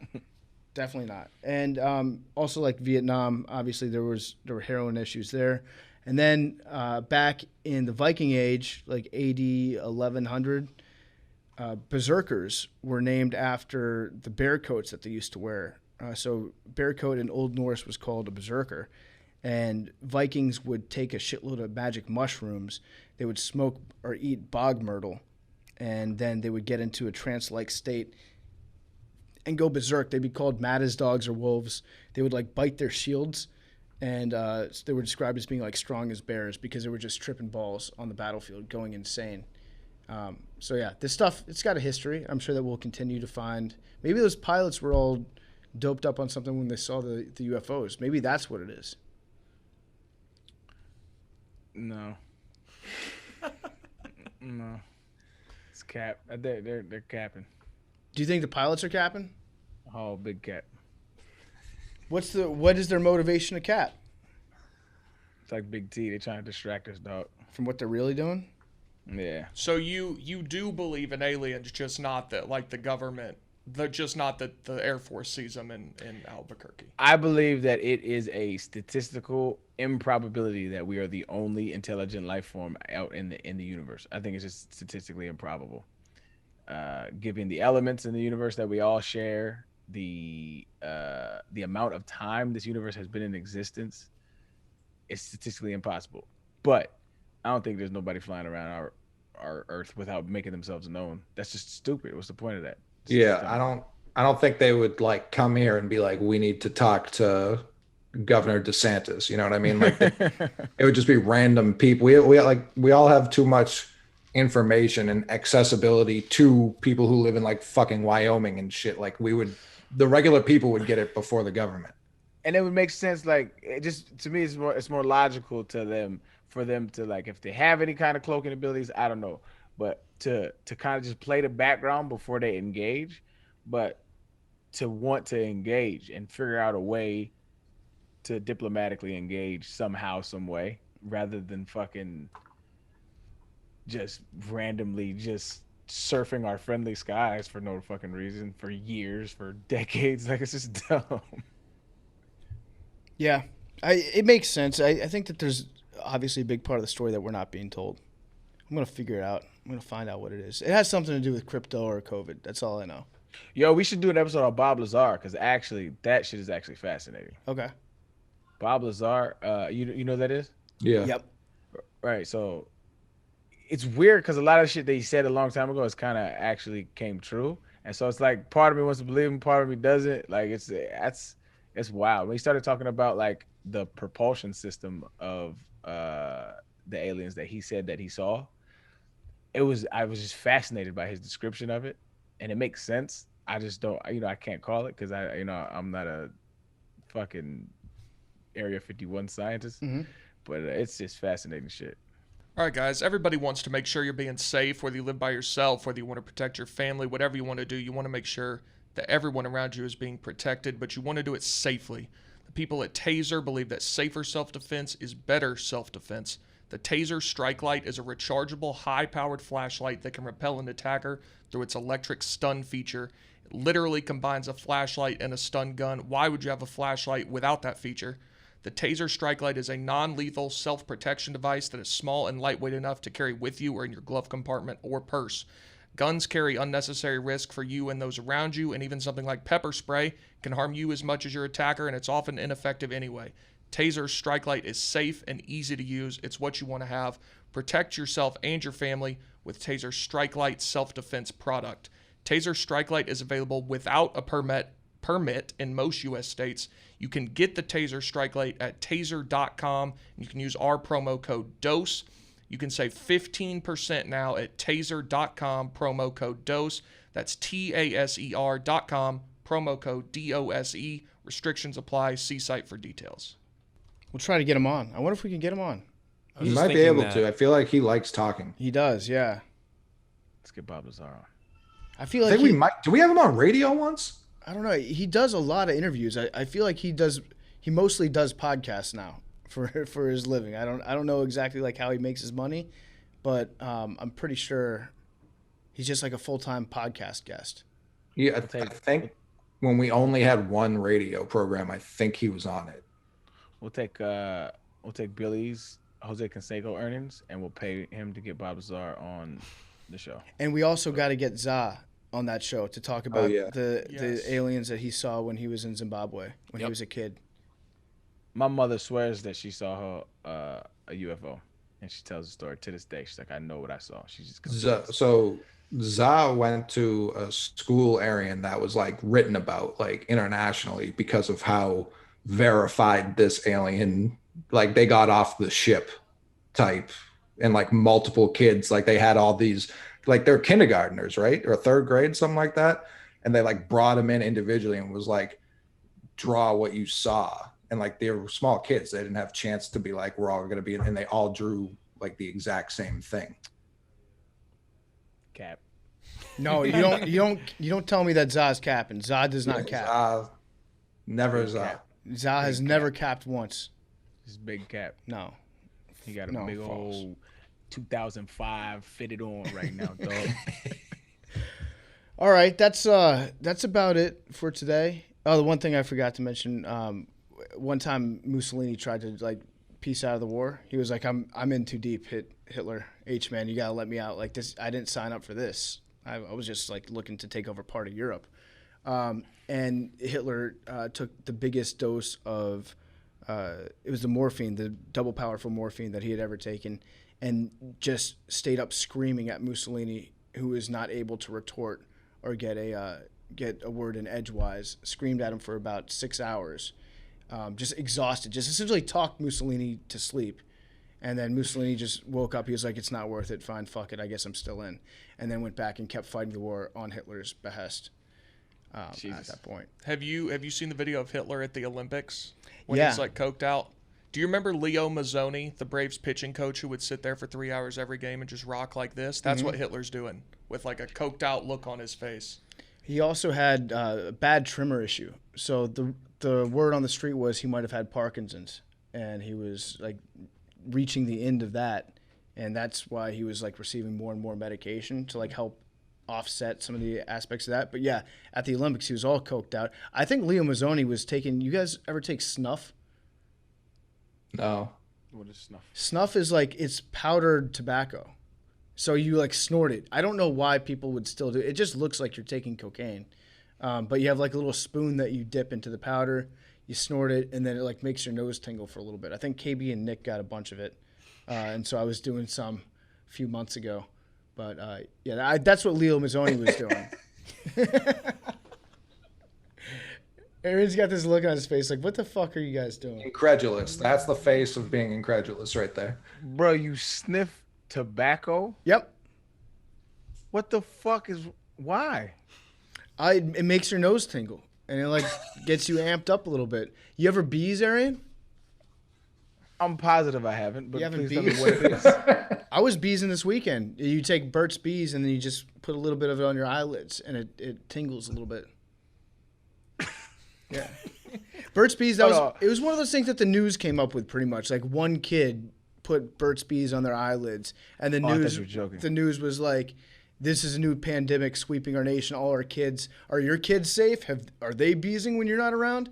And so they pretty much gave kids an instruction manual on how to bees and told them that it's cool and what it is. And then kids started to do it after it was on the news a little bit. It was like a made up thing. I thought you were joking. No, man, we'll bees next time you come here. I'm straight. I'm actually straight. All I know the this drugs PFT does is like one step away from just going under the sink and ingesting whatever he can find. Random as fuck, sniffing tobacco. I know this dude I grew up with, man. This nigga was crazy as fuck, bro. Like he would drive his bike. He would like bring his bike on top of the roof and then jump off it on his bike, like that kind of crazy shit. But he used to take Kool-Aid packets and bring them to school and sniff them. And we was just like, bro, what the fuck is wrong with you, man? Like, why are you doing this? Just weirdo shit. We had a kid that would do that with pixie sticks. Oh yeah. Do you get a sugar rush from that? I don't do it, so I wouldn't know. Yeah. He definitely didn't get a sugar rush from the Kool-Aid because you got to put sugar in Kool-Aid. You don't have to, but a lot of people do. That's the whitest shit you've ever said. No, I'm saying that's a two Americas situation where a lot of people don't put sugar in Kool-Aid. Does people don't put sugar in Kool-Aid? I would estimate anyone who looks like Big T doesn't put extra sugar in their I've Kool-Aid. never heard of doing that. No. Right. Big T, you don't put sugar in Kool-Aid? No, you just put the packet in Let's water. back up. You saying Kool-Aid doesn't already have sugar is insane. Kool-Aid has sugar. Nigga, this is brand new to me. I didn't know Kool-Aid has sugar It's in got it. a ton of sugar. Hang on. Hang on. Dog, You how I serious? grew up was you get the pitcher, you get the Kool-Aid, and you put like a cup and maybe two if you're feeling sweet. Y'all don't put sugar in your It has sugar I'm telling in you it. right now, it's only sugar. It's mostly sugar. I'm today years old when I found out. Oh this my was a God. thing. I had no fucking clue. You put Wow. salt in your ramen packets too? That's not the same, goddammit. It pretty much is. Although Nah, B. I got to be honest, if I'm staring wow. at two pitchers of Kool-Aid and you tell me one has sugar added and the other doesn't, I'm going to have the sugar added every time. Of course. I imagine it's great. Oh yeah. I didn't, but like, I feel like my parents should have told me. I'm about to call my mom after this, dog, and be like, why didn't you tell us? Like, I thought I didn't take the time to read the directions. You know what I'm saying? Like, I was just grew up. You sugar, the Kool-Aid, sugar, and then the water, and then you mix. And I thought that was the ingredients. I didn't know. That was the recipe. Wow. Damn. You ever have the kind Kool-Aid of- pickle, Arian? The who? Kool-Aid pickle? That sounds. No, get out of it. No, it's a that thing in sounds- Texas. It's a thing in Texas. It's nasty What as is- shit. It sucks. What is a Kool-Aid pickle? You cut a pickle in half, like lengthwise, and then you soak it in Kool-Aid. And then you serve. wrong with you? It's a red pickle. It looks like a filleted penis. This that's literally served to looks you. like the grossest shit. Yeah, of I had all it at the time. Texas State Fair. It's disgusting. That sounds like a big state fair. It tastes item. worse I don't than it know. looked. I guess the funkiest we got with Kool-Aid was we used to pour it in ice trays and make little Kool-Aid Oh, yeah. popsicles. Yeah, those are good. I think on those you definitely have to add sugar. There, I'd agree. That just. This Kool-Aid I'm pickle. really fucking befuddled right now. I just learned something new. I had no idea that was a thing. This You Kool-Aid just pickle fucking- looks like watermelon. Can you imagine like picking one of those up thinking you were about to take a bite of watermelon and you bite into a Kool-Aid pickle? Let me see the picture that you have for the Kool-Aid pickle right now. I'm really about to call my mom after this. Yeah, that's disgusting. It's so gross. And I tried it thinking anything that sounds that gross is probably good tasting, because why would you make something that's obviously disgusting? And no, it's just as bad as you think it is, if not worse. Yeah, call your mom, Arian. Tell her that's fucked up. Tell her that she put Can you you at bring her risk in? of diabetes. Can you bring her in? Let's bring her on. Does she have Zoom? Of course she has Zoom. In an 8-ounce glass, there's 16 grams of sugar. I don't want her to feel like she's being ambushed. I do. Okay. I do. Yeah, I sent you the link, so if you send it to her, have her join. All right, hold on. Let me call her real quick. Can I call her real quick? I'm gonna call Yeah. her real quick. This is ridiculous.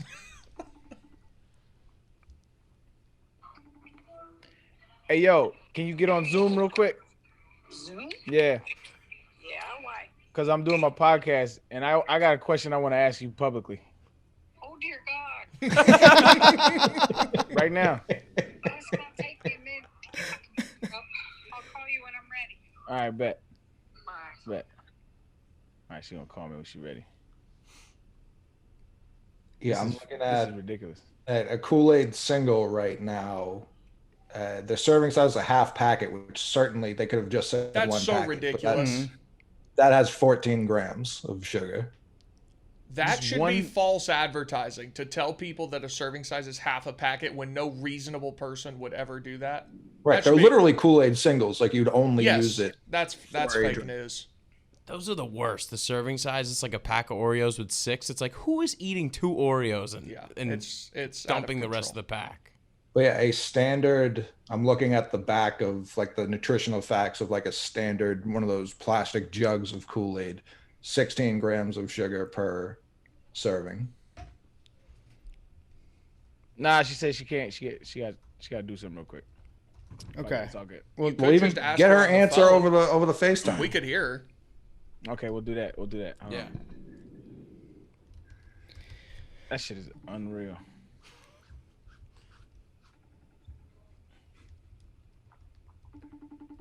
Oh, you're gonna be able to see her too. Hold on. I don't know. She's not answering. She's afraid of the truth. I wanna call my whole family, dog. Hey, hey, yo, don't worry about it. Look, just answer over the FaceTime, all right? Wait, I have Zoom on my phone. Oh, you do? You just do the FaceTime. It's good. Here, just do the FaceTime. We'll just answer now. Everybody waiting on you. See, look, there's moms. Hi, moms. Hello. How are you? What you got? All right, listen, bro. I'm 34 years old. Yes. I just fucking found out that you don't have to put additional sugar in Kool-Aid. If you want it to taste good, you do. But yo, so I'm having this conversation with, my podcast co-hosts who all happen to be We're white. We're white. right. They all white, right? So like we talked about Kool-Aid and it was like they don't put sugar in it. I'm like, what do you mean don't put sugar in it? Like you just have the regular flavor, like just the flavor with no sugar. And there was like it comes with sugar. And I'm like, no, it doesn't. There's no sugar in Kool-Aid. And they're like, yeah, it is. And I'm like, what the fuck is going on? And we look and they tell me that you just do the Kool-Aid. They just do the Kool-Aid. You know what that shit would taste like in my opinion now? That shit probably tastes like Crystal Light. Y'all Kool-Aid is trash. Holy shit. Okay, I mean, yeah, sugar is delicious. Kool-Aid in the canister that is already mixed with sugar, and that you can do, but the packets themselves, that doesn't have sugar in it, and Yes, it that does. There's no way that has sugar. That's what I'm saying. See, listen, I just think we were ghetto, man. I just think that's what's going on here. Now there is. No, everybody in the world No. puts sugar in their Kool-Aid. That shit is I gross. just found out that strapping young gentlemen didn't put additional sugar in their Kool-Aid. I thought that was the recipe, the ingredients. It's like you get the packets and then you had to buy sugar with it. And then we used to make Project Kool-Aid where it's like 2 cups of shit, right? Like, Oh, I'm sure of it. yeah, it was amazing. But I thought that's how it was. I thought I was doing too much by putting 2. I thought it was only supposed to We be weren't 1. doing too much by putting 2, and I don't know what they're doing, and I think they weren't raised right. Appreciate your Kool-Aid insight, Bernadette. All right. I'll Thank you. talk to you after this because that's crazy that we think like this. And she hung up on me. Cool. And All right, I'm telling you, there are two Americas when it comes to Kool-Aid. There's people who just buy it and mix it up, and then there's people who dump way more sugar. And you're right, it definitely tastes better. Yeah, Sugar what is he was delicious. doing was definitely better. Yes, we can all But I agree just- on that.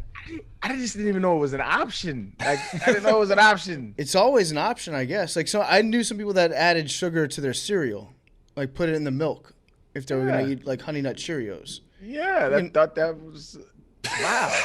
Wait, you did that too? Yes. Oh, hold on. What do you do with pasta? My brother puts sugar in it, but I don't. I don't put sugar in mine, but my brother definitely he puts sugar in his. Yeah. Wait, in what way? Like in the sauce? It's just it's in the sauce and it's part of it. It's part of it. He cooks it and it's really good. It tastes In the really tomato sauce, you put sugar in it? yeah. What the fuck?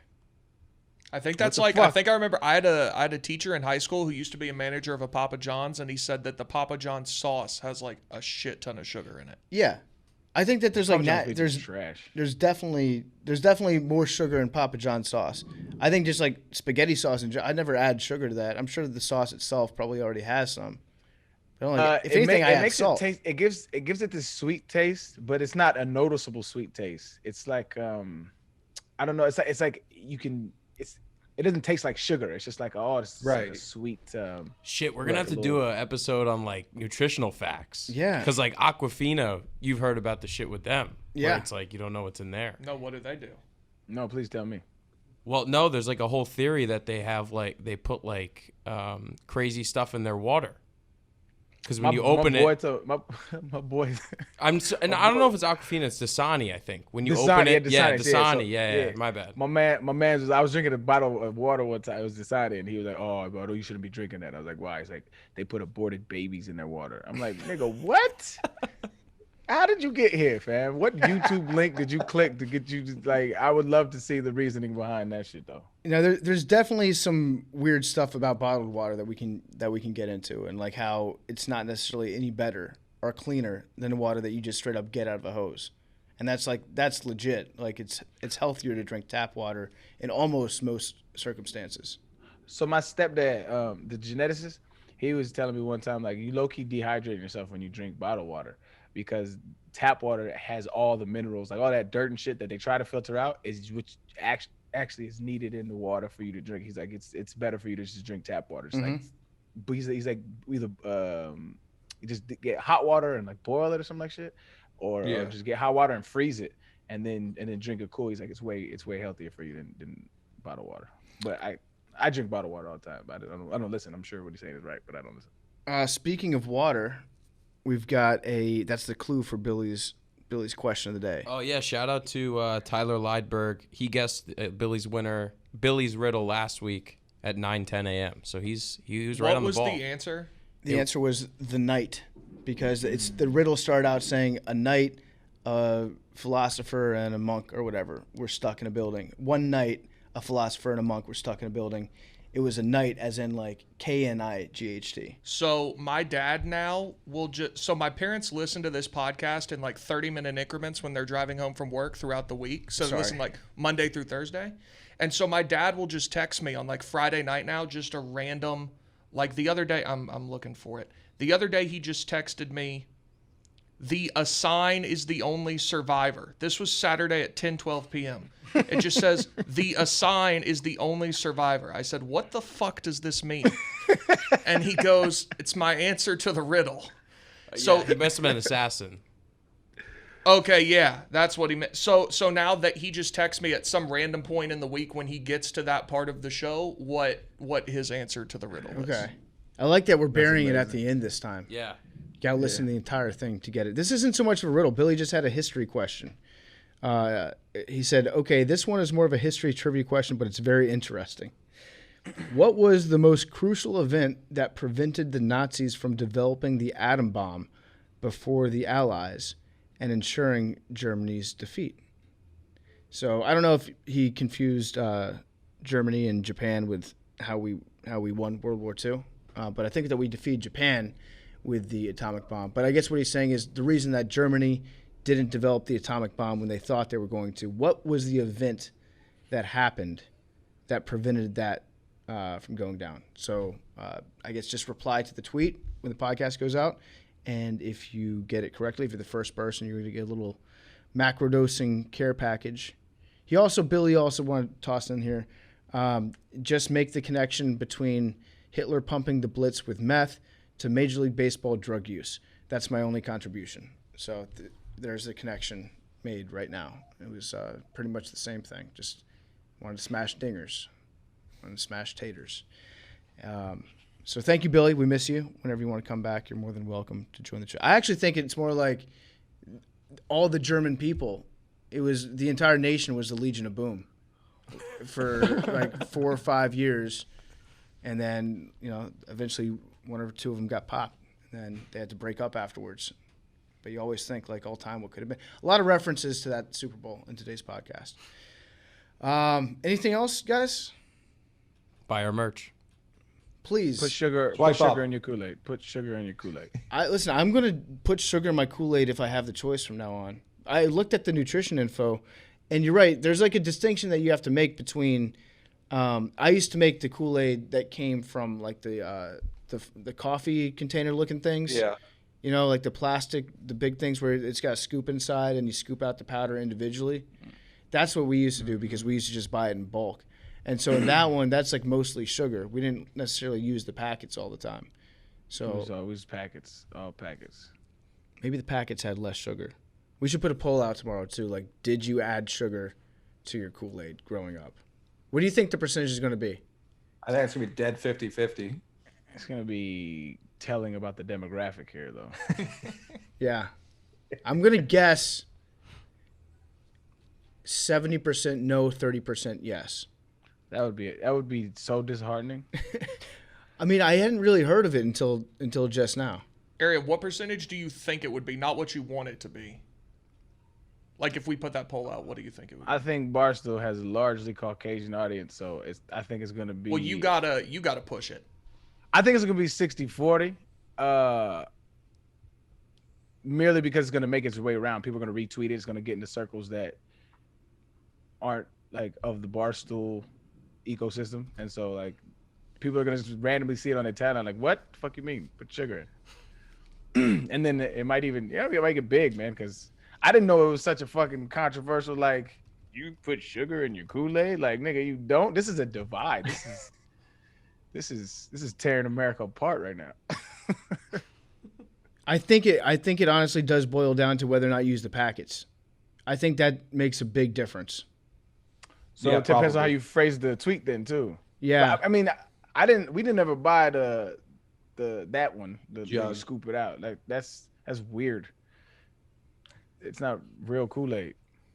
It's interesting because when you look up Kool-Aid, how to make picture Kool-Aid instructions, a lot of them it's like make your own Kool-Aid yourself, which obviously does include sugar, but it's not like it's not like a packet plus other stuff answer. It's like, well, you put berries in a thing and then you add a lot of sugar. Like, I don't want to make that type. Who has the time to make that type of Kool-Aid? No. Put berries in your Kool-Aid? No, like making your own entire Kool-Aid from scratch. Yeah, exactly. Why would you ever do that? That's Farm weird. to table Kool-Aid. Farm to table Kool-Aid. Yeah. Non-processed, non-GMO Kool-Aid. Yeah.